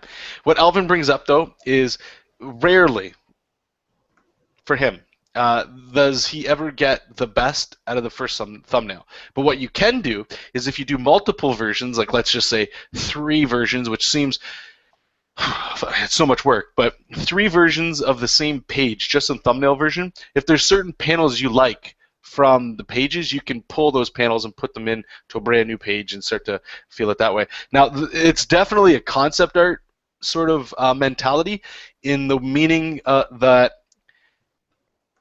once you break through, like let's just say you're going to do 10 thumbnails of every page. The first thumbnail you do is probably going to be pretty safe. You already know in your head what you're going to do.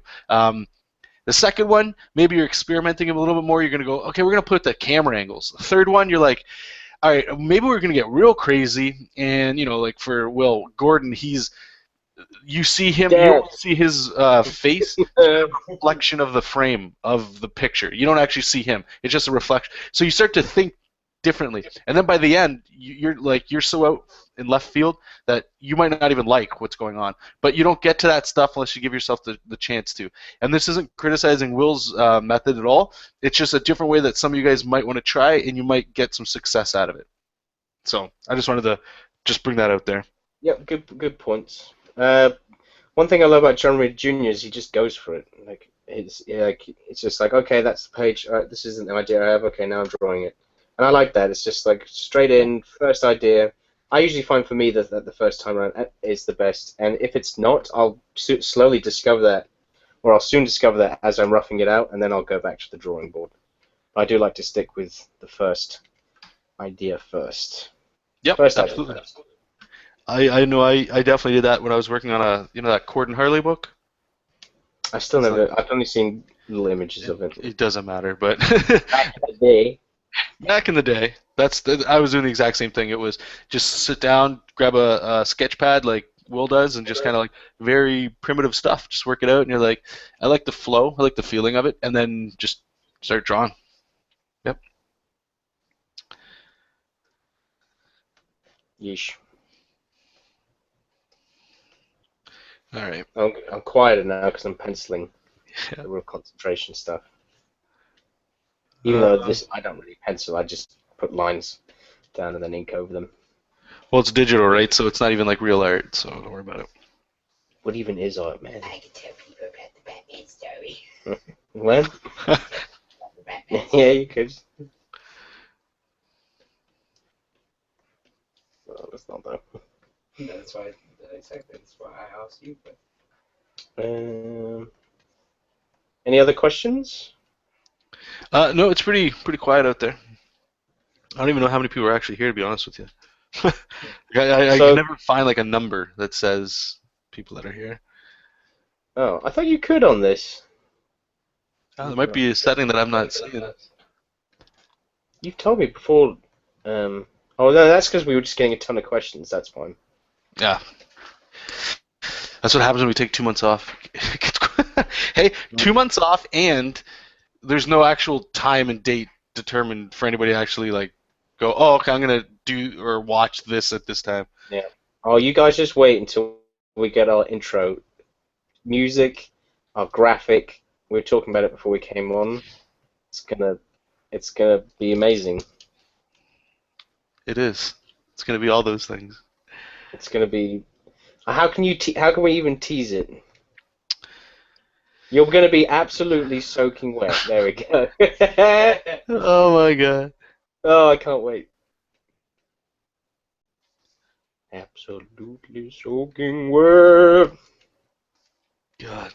God bless Jonathan Rector.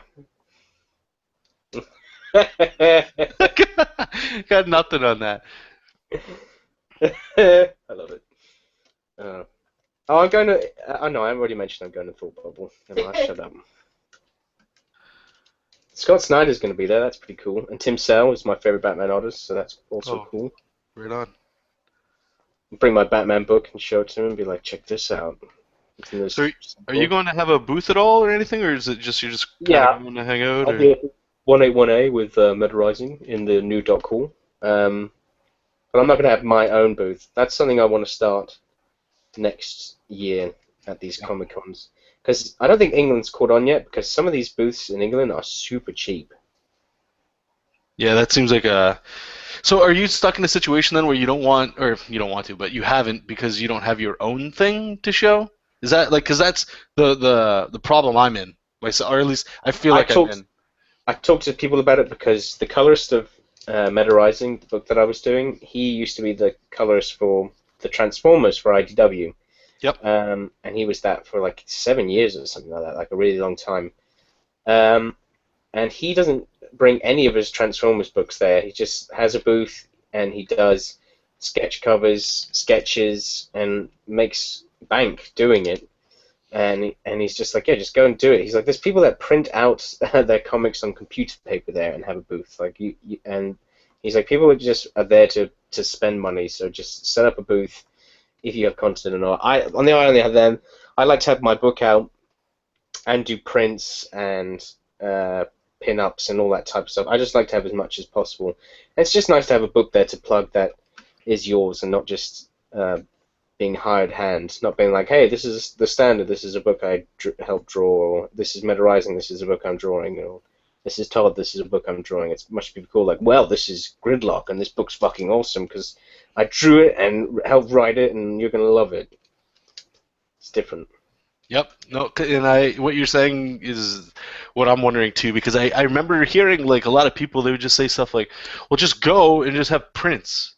And I can't even argue it. It's like, well, Yeah, but you got to do like yes. you got to keep current and stuff. Like these prints there, you'd have to do like a Guardians of the Galaxy print, or like a Captain America Winter Soldier. Like, do stuff that people are into, not just like you can't go there with a Jessup King pin-up and expect anybody to buy it. No. Yeah, that's true. Yeah. So, in saying that, what are you going to do, or what are your aspirations to fix this in 2015? Like, what are some of the milestones you want to hit so that you can go there and actually have a booth? Is it just Gridlock? Is that the push? Is it something else?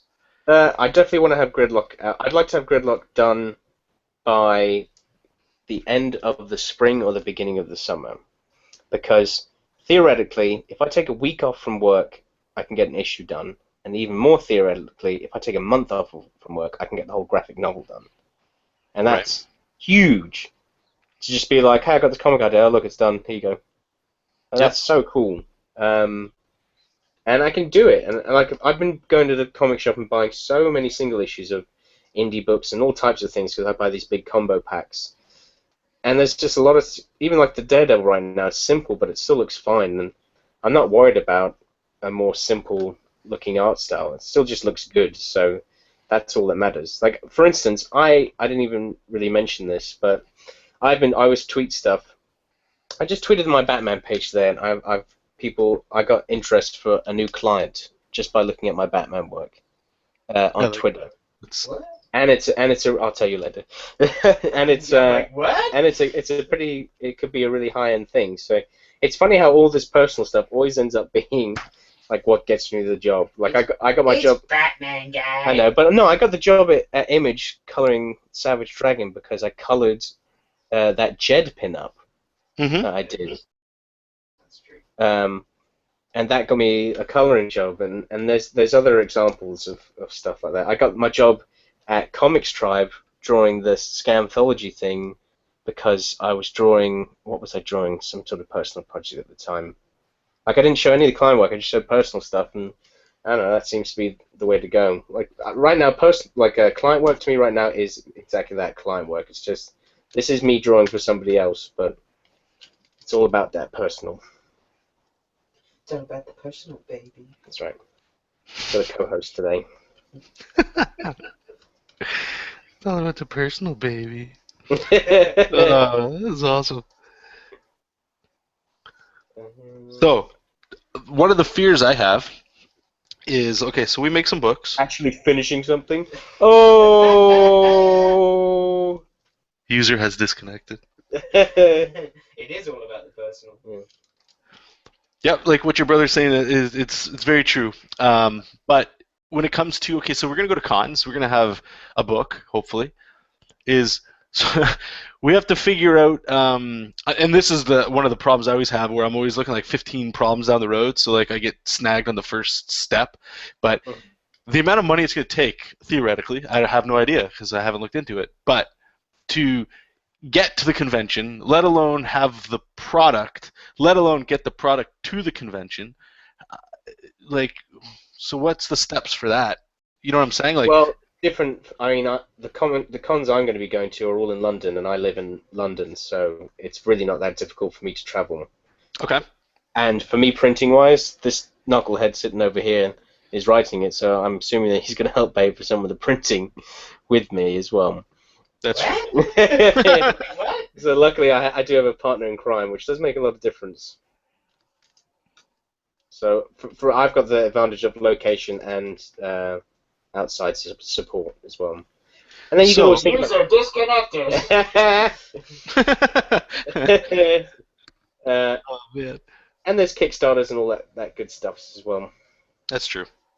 So I guess the solution then for now, which actually it's probably smart, is just thinking local, and then for people that are abroad, it's like digital. Yeah, didn't you want to start Digicon or something? Oh no, yeah, well, yeah, that was from Cool Michael idea. Pritchard. He suggested that, and I think it's awesome. We'll see Yeah, how that goes next year. That's a great idea. I think we should definitely do that. And maybe I could have Gridlock out by Digicon. That'd be sick. And like, Mm. you know what? Actually, this might actually turn into something. I feel like this could actually turn into something if we get you, me.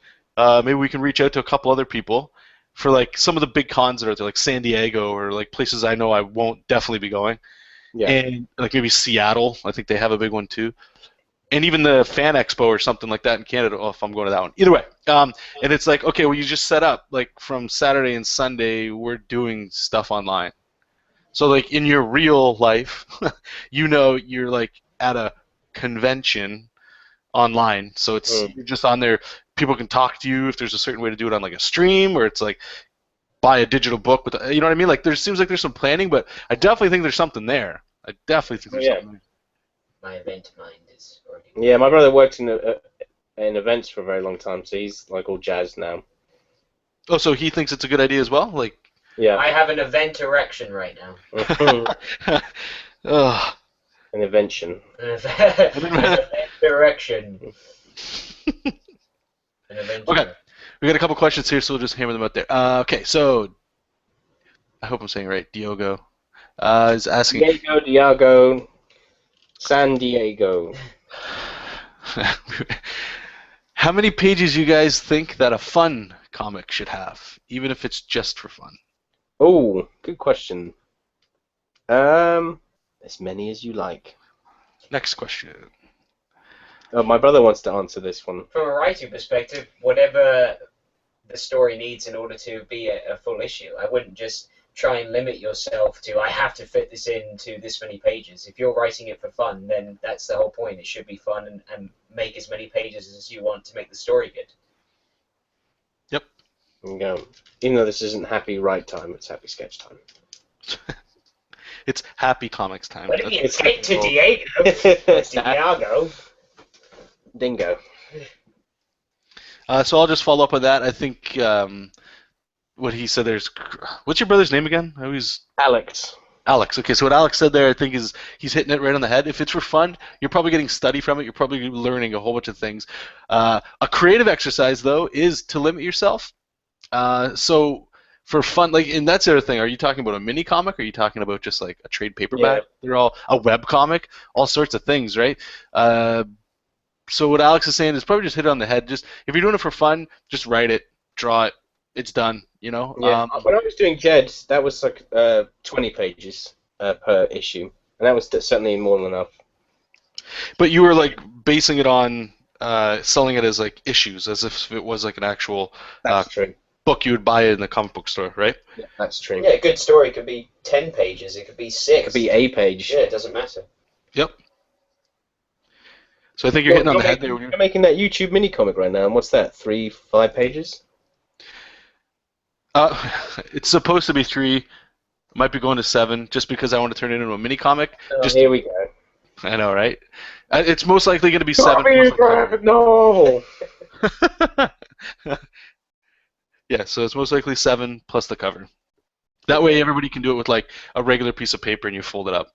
Is this series? You said YouTube, right? It's not just for your money thing. Oh, I'm going to talk about it a little bit next week too, but essentially it's going to be anybody that's a Patreon subscriber, once the whole set of the series is done, it's pretty quick. It's not as in-depth as like people might want. It'll have enough information so that you're more than fine to do it yourself, but I'm going to release those videos on Patreon first for probably about a month, and then I'll put them on YouTube for free. But then what I'm also doing on the side is I'm just doing a little experiment where I'm going to have longer versions, a little bit more in-depth for each stage, and then offer that on like Gumroad or like a paid tutorial for like $5 or $10 or something. Right. See what happens Dude, with that. that guy's traps are huge. A massive.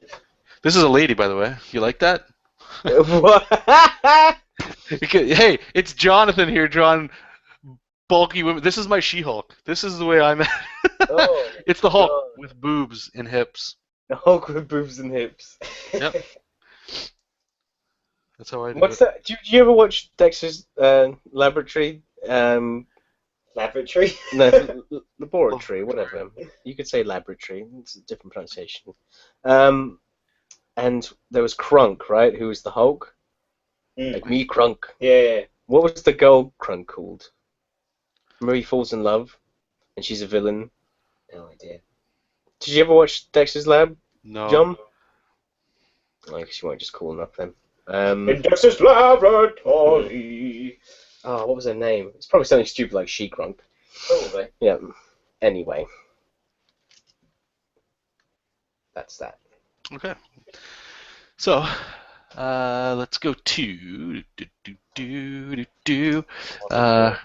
got another question here. Let me just select it. Okay. I've been working on a character and I want to create a story, but I'm still confused about how to bring the story to life. Is there any way to send you guys my character drawings so that you guys can give me your opinion? I mean, you could send us. I could give you an email if you wanted to send it to Will or myself, and we could, I guess critique. Hey, can you write my story for me based on my character? That'd be cool. Yeah, and what he's saying there is about the point. Like, there's no way we're gonna be able to tell you how to create a story based on what you're gonna send us. I would recommend. Whoever wrote that, I'd recommend tuning into John Rector's live streams during the week, where he does reviews of people's arts and things. I find that very helpful for that type of stuff. Yeah, check that out. But I guess your next step, what I would recommend is get the character you have, just sit down, and this is the part where I think most artists don't want to do this at all, but sit down on a piece of paper or open up a word processor or something, and then just start writing about your character. Just write about them. And then come up with a scene, like put them in a room and say the room's going to explode in 5 minutes. It has nothing to do with the story, but you're trying to find out like what your character would do. And then write another scene, like your character's going on a first date. Write that scene. It doesn't have to be amazing. It doesn't have to the dialogue doesn't have to be beautiful. But what it's going to do is it's going to put you in that character's mindset. And then when you start figuring out your character, now you can sort of go like, maybe if that's the way you want to work that way, is build a story around that highlights that character. Possibly. I don't know. Hopefully that might get you something. Yep. You guys have any recommend? Yeah, same thing. He's face deep in Gordon right now. I'm drawing Gordon.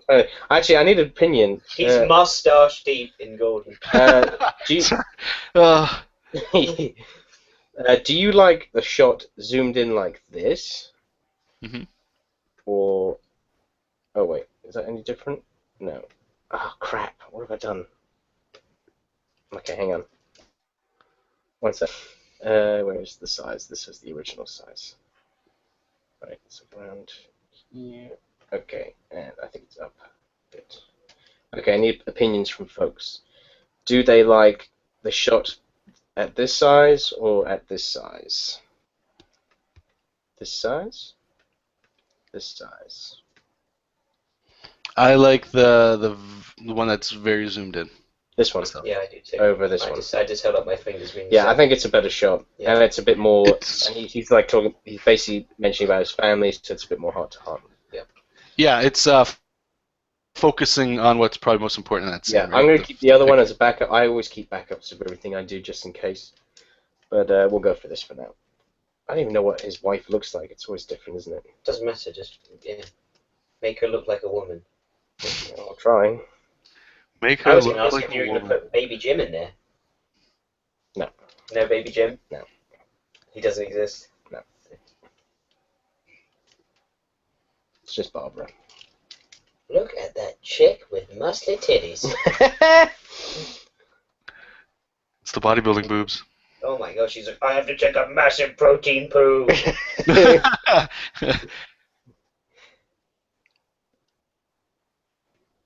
So, did you explain what this is for? I can't remember. Oh, these, there's this one, and I don't even know if I have the other one up. So this is for the Worlds in Peril role-playing book. They're just very simple things, and these will be on the character sheets. So there'll be different ones you can print out depending on like what your kind of character is. And so this will be on your character sheet with strength, intelligence, all that crap. And what you can do if you want is you can just draw your costume over the character. Just make it fun for the users, I guess. I like the idea. I think it's pretty cool. I like that idea too. Are you going to have like little cut-out costumes that you can slap on? Which I know you I'll mentioned actually bring that up. I didn't even think about that. I'll bring it up. I don't have it on my radar right now. Something to do. I was going to say, that sounds like a lot more work for you, though. Yeah, I've got pages I still got to finish. Love it. But this project's actually been real slick, man. You need to send. I actually haven't seen because it's different. Because when we worked on the standard together, I could obviously see everything you were doing because I was involved in that project. But now it's just like. Yeah, we haven't seen each other's work in a while. That's true. Yeah, you haven't seen any of mine as well. We'll set up like a little Google Drive or something and just plop stuff in them, like low res JPEGs. Yeah. And then I'm gonna like doodle over yours with like willies and things. Super Pinors. Yeah. I don't know. Do you remember that? I don't know if I even did it on the live stream. I was drawing that standard that the opening splash to issue 6, or we're now halfway through issue 5, the double size, and had all these flying cyborg robots, and I ended up just drawing like a bunch of cyborg willies flying about. And it's so funny because I've drawn this whole scene of these people running in fear, and then you just see like these little like cyborg willies. Oh, it's funny. I'm gonna say no. I think I wish I'd still seen have that that. file somewhere. What a waste of time, but it was worth the laugh. Exterminate! Did you send it to John? I guarantee you he would have laughed. He did. I did that. That's the reason I did it. I sent it to him. Okay, good. We got our Miss Gordon. His awesome name is Barbara, right? Mm. Okay. So Diogo got back to us there. Okay, that scene about the room exploding kind of gives me some ideas. Okay, great. But maybe I will send you two a message in Facebook, so you guys can give me your opinion about the character style. That's fine. Yeah, if you got us both on Facebook. If not, we can. Yeah, just message the old art, the Facebook page messenger. Everyone that messaged me there, I always chat with them, unless they speak different languages. It's a bit difficult. I can't remember the guy's name, but someone's chatting to me in Spanish right now, and I'm really sorry. I don't speak Spanish, so I can't understand what you're saying. Oh, Baxter. Okay, what we're gonna do here. There's probably like 1-2 people in the room max, but if anybody that's listening after the fact, I'm gonna create a Facebook fan page for Will and I for the Happy Sketch Time. That way we can get people to just dump questions in, and we can all that sort of stuff we can just handle on that. Okay, that sounds good. Okay, cool. Oh, and then get that guy that wanted to run it to run it. Do you remember that? Oh, Eric? Yeah. I don't know. Yeah, I'll ask him. I mean, he sent me a message. Oh man, a little while ago. I guess when The Flash came out, the TV show. Mhm. And he was like, "Oh, I won't be able to go to your streams anymore because the show's on." He was actually pretty bummed out about that. I thought it was funny. That's funny. Have you guys watched that at all? I haven't. I have. I've seen the first episode. Yeah, we gave the first episode a go, and we actually didn't like it because it's that sort of like cringeworthy teenage conversations where it's like American Pie meets High School Musical, and you're like, oh fuck me, please go away.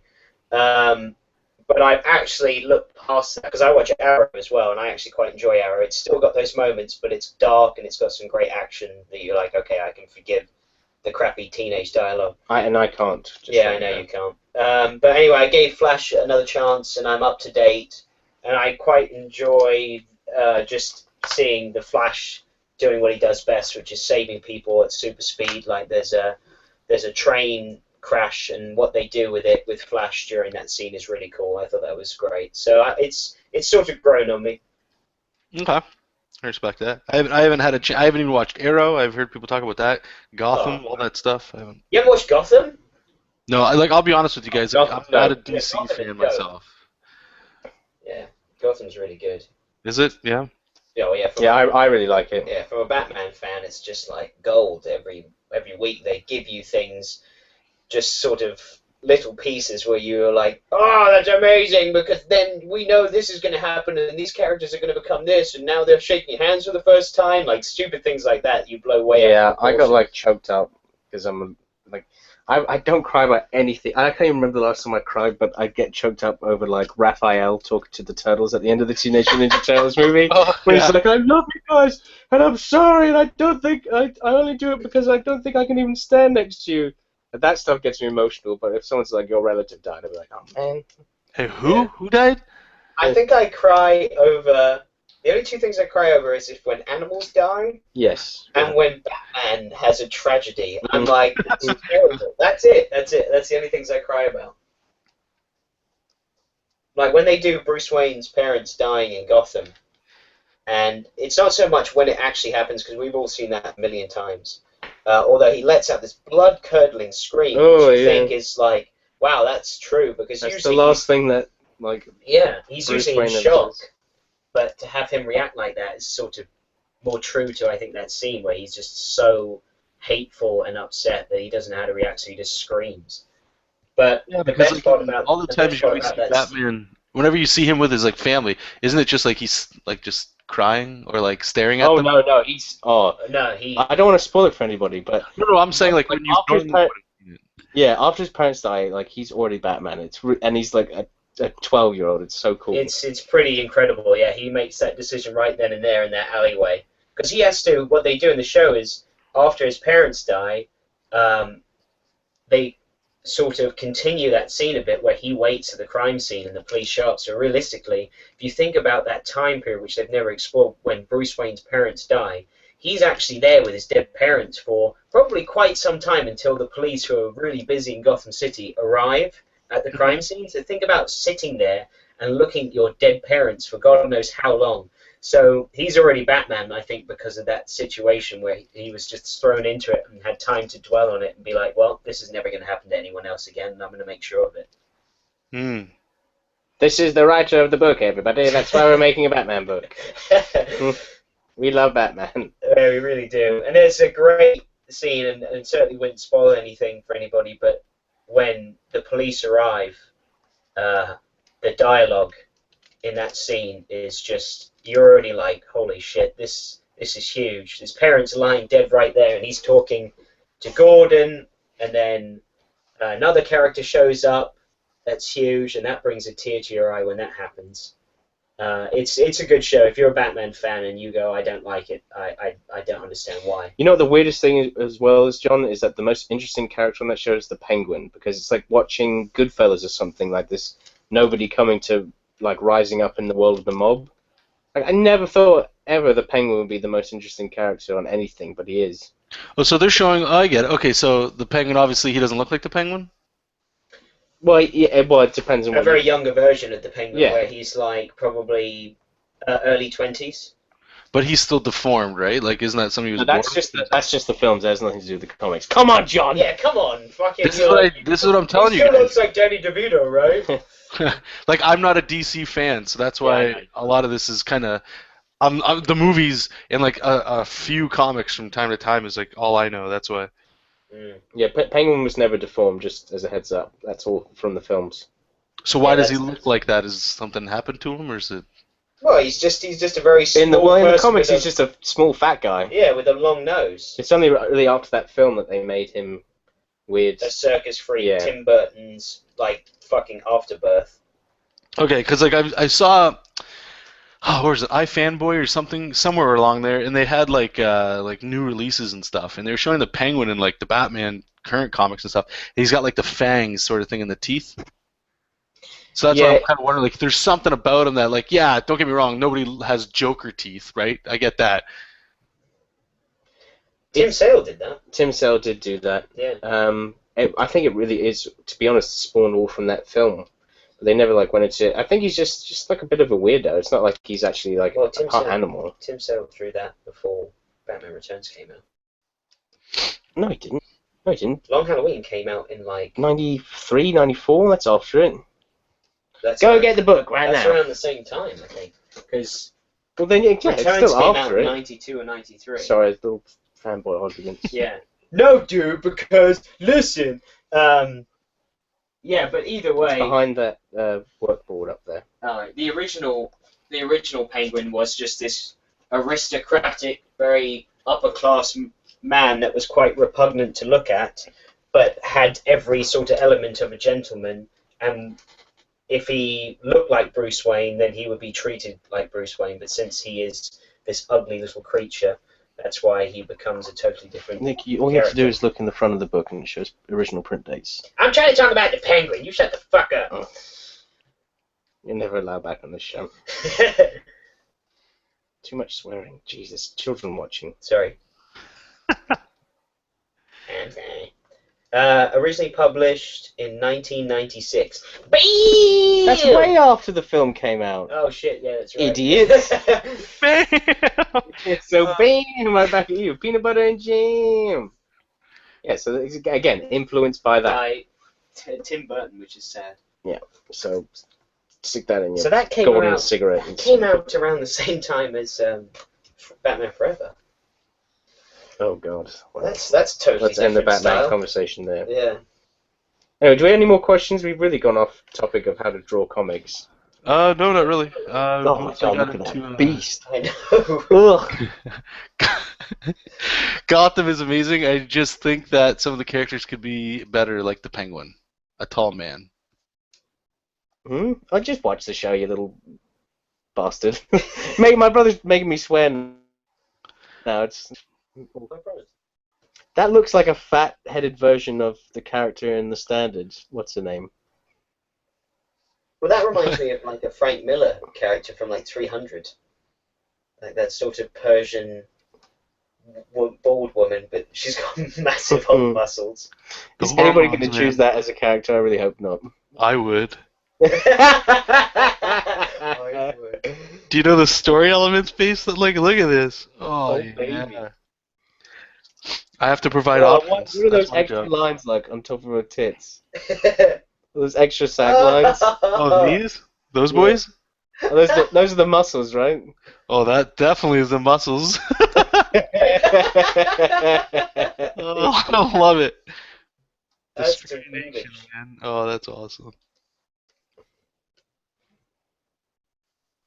Oh my Xena Zalthos has been lifting.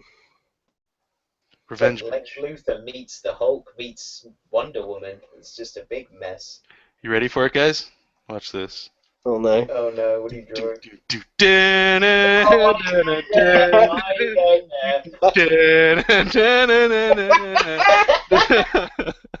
Oh, man. I love how you tell me not to curse, and he's like, check out these titties. Oh, love it.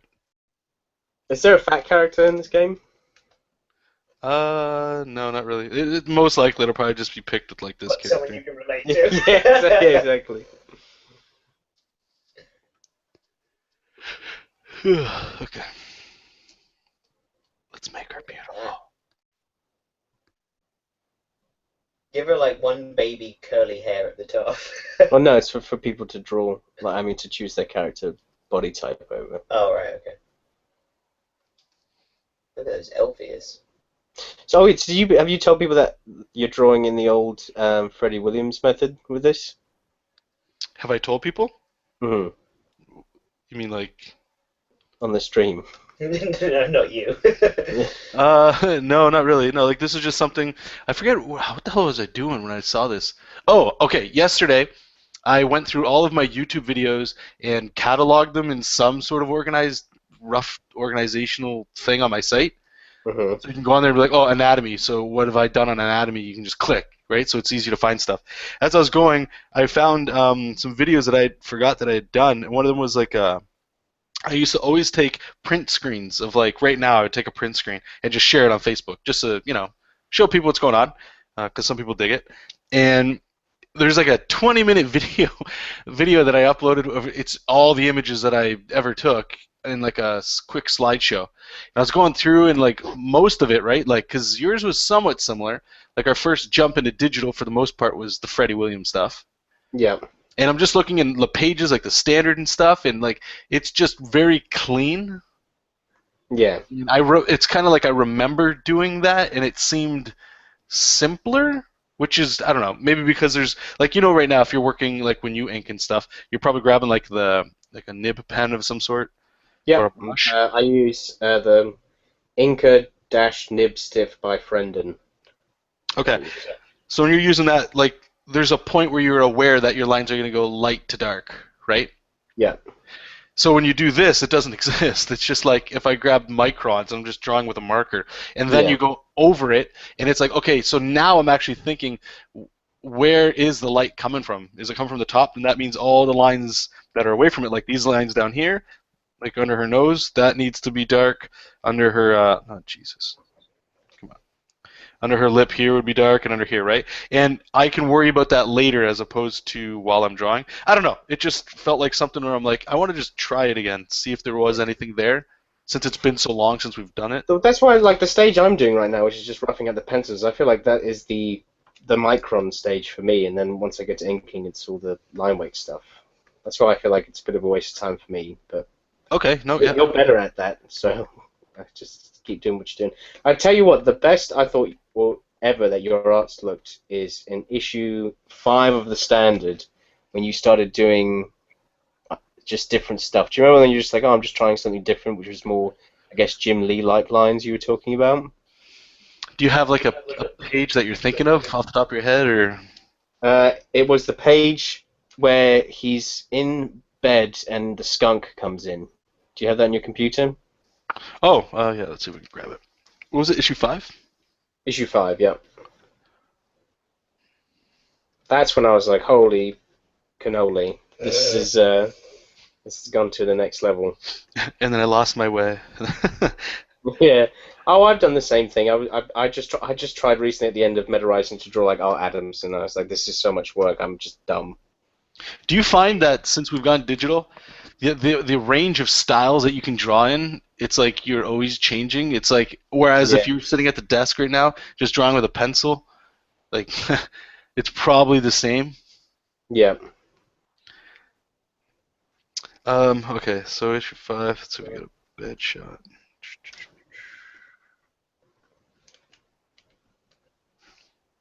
I think it's this one.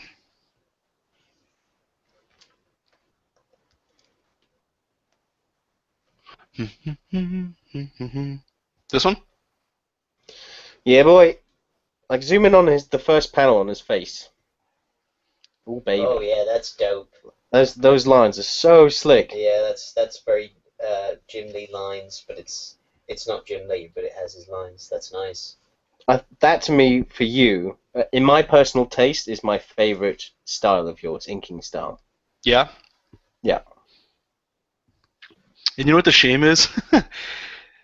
Well, anyway, the coloring. The shame is what you hated.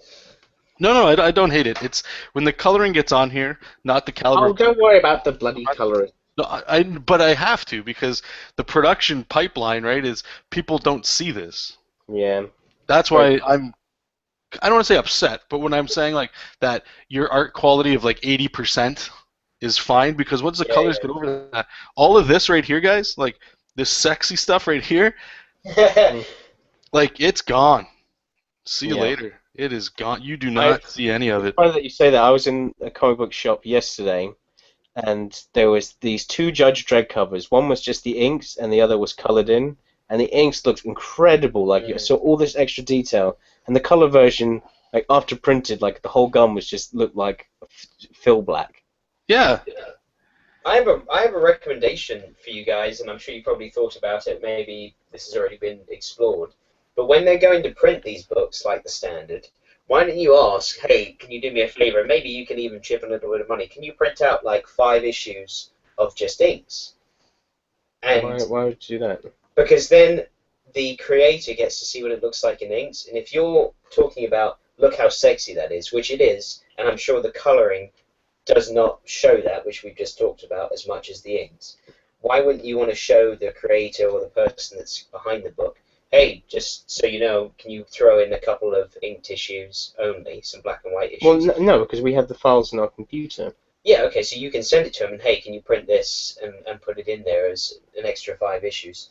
just for along the lines of they can look at it and maybe that could change their mind, or maybe they'd be like, oh, these are cool for cons. Like, you could sell it to them that way. Be like, hey, you could have an exclusive 5 issues of just black and white inks for the cons. I don't think the standard is a good enough selling book where we can have extra digital inked versions. People just discover. Yeah, but if you have limited edition anything at a con, you can charge extra and people will buy it. And maybe that will. Well, I can happily do that for Gridlock. Yeah. Well, Yeah. it's black and white, so it doesn't really matter. Well, that's true. No, what you're talking about there, John and I, we had talked about it, and it sort of went along the lines of releasing like an artist edition, we were going to call it, where it was the whole book, just no colors. Yeah. Tim Sale just did that with The Long Halloween. Yeah.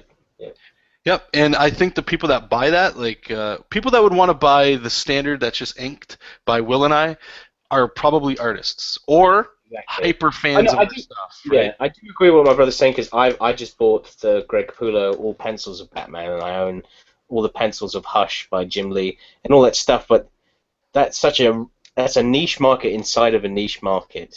Yeah, but what I'm saying is it's a benefit to you guys, because if you manage to convince your writer or the producer of the book to do that, to produce 5 or 6 issues of black and white, then... But you know that only printing 5 or 6 issues is no, in the whole bulk of it. You can't do that. Look, when you do an order, you can't just like, hey, can you do this? Okay.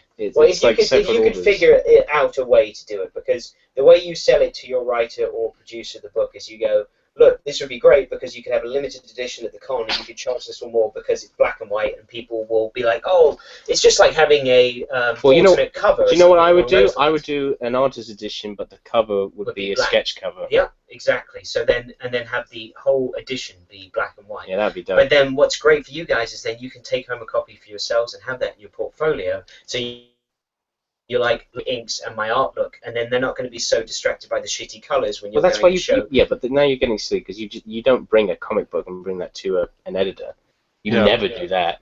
You bring your pencils and your inks printed out. As I said, me and John have all of these files on our computer anyway. Okay. Yeah, like I'll never show an editor ever the standard. Like I'll never show them the standard. You can have it in your house and you can masturbate to it when you want to. There you go. I like the idea of an artist edition with a sketch cover. I think that's very cool. Yep, Not just working Gridlock because it's black and white. Yeah, still. exactly. But like there are books, right? Like The Walking Dead, right? But I mean, again, we're talking about something that's highly successful, but it's at least got gray washes, and I think the average person that goes to buy a book, they feel like they're losing value or something if it's not colored, like it's not done yet or something. Yeah, but unfortunately, I'm not an artist, but just looking at that page you showed me the standard, and I've seen that page in color.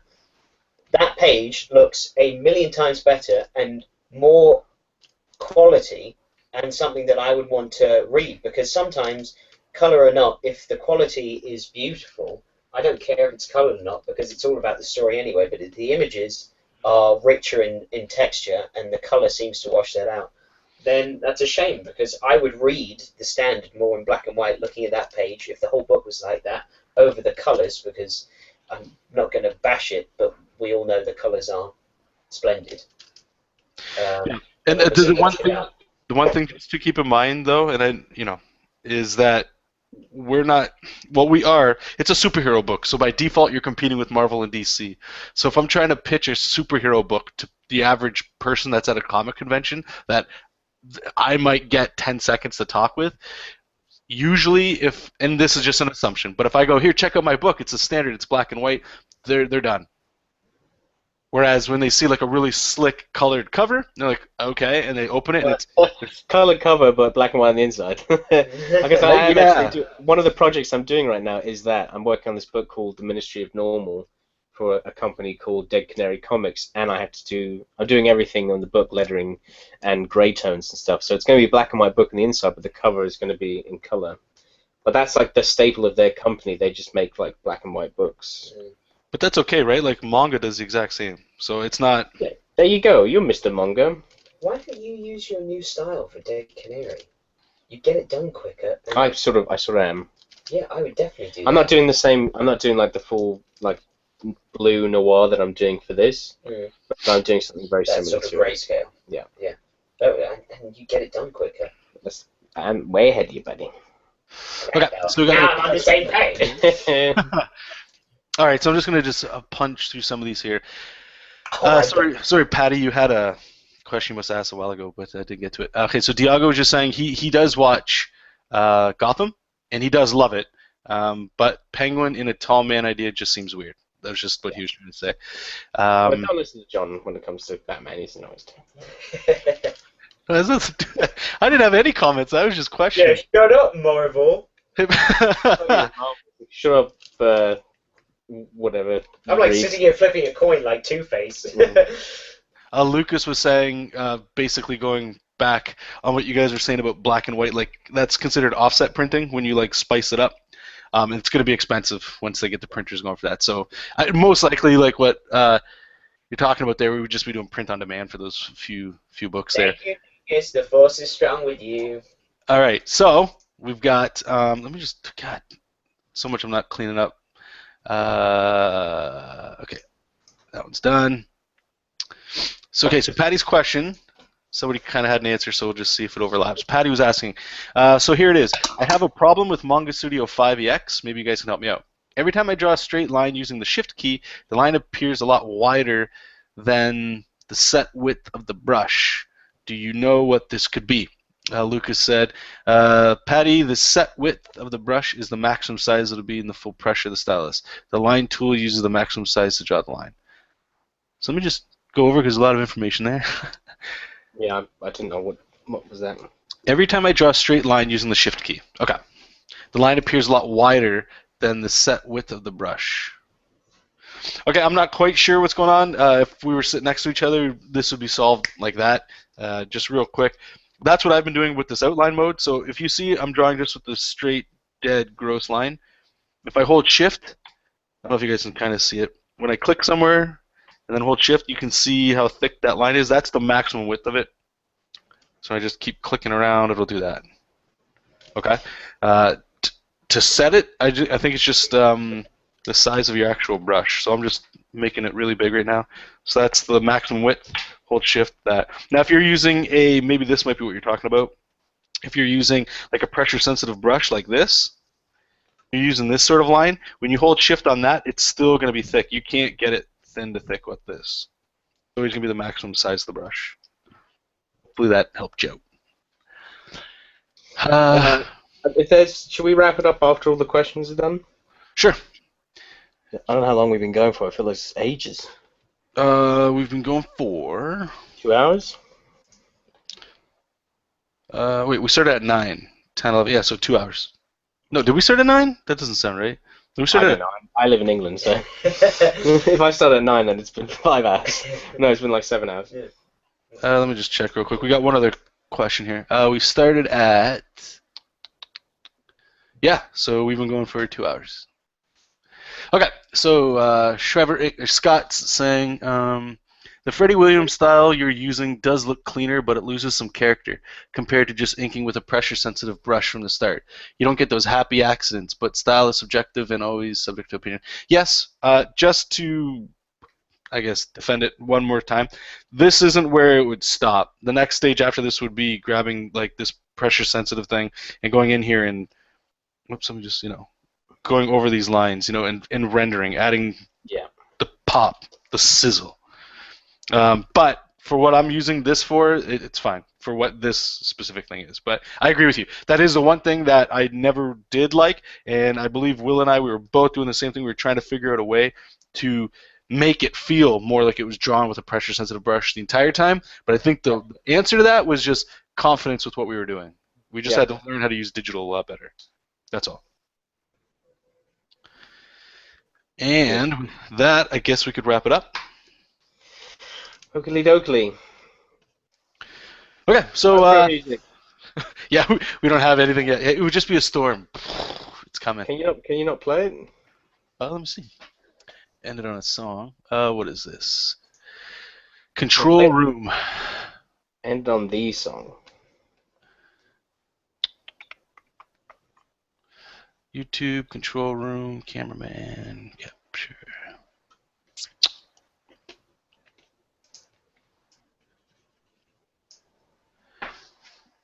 I'm trying to see if there's like a little way that we can just have it change what we're using. Settings, maybe? Audio. God bless Jonathan Rector.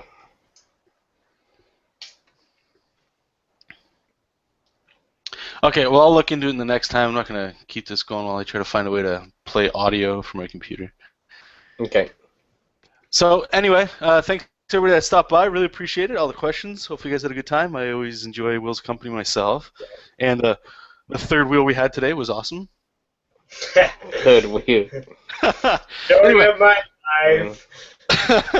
Okay, so you guys can check out my stuff at jonathanrector.com.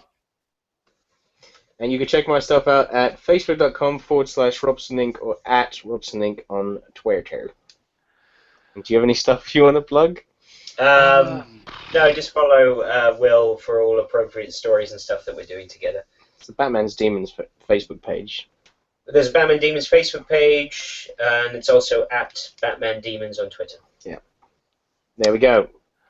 Okay, and we'll see you guys in the next one, whenever that is. 6 months from now, when Gridlock's done. Okay, guys, take it easy. All right, bye, guys.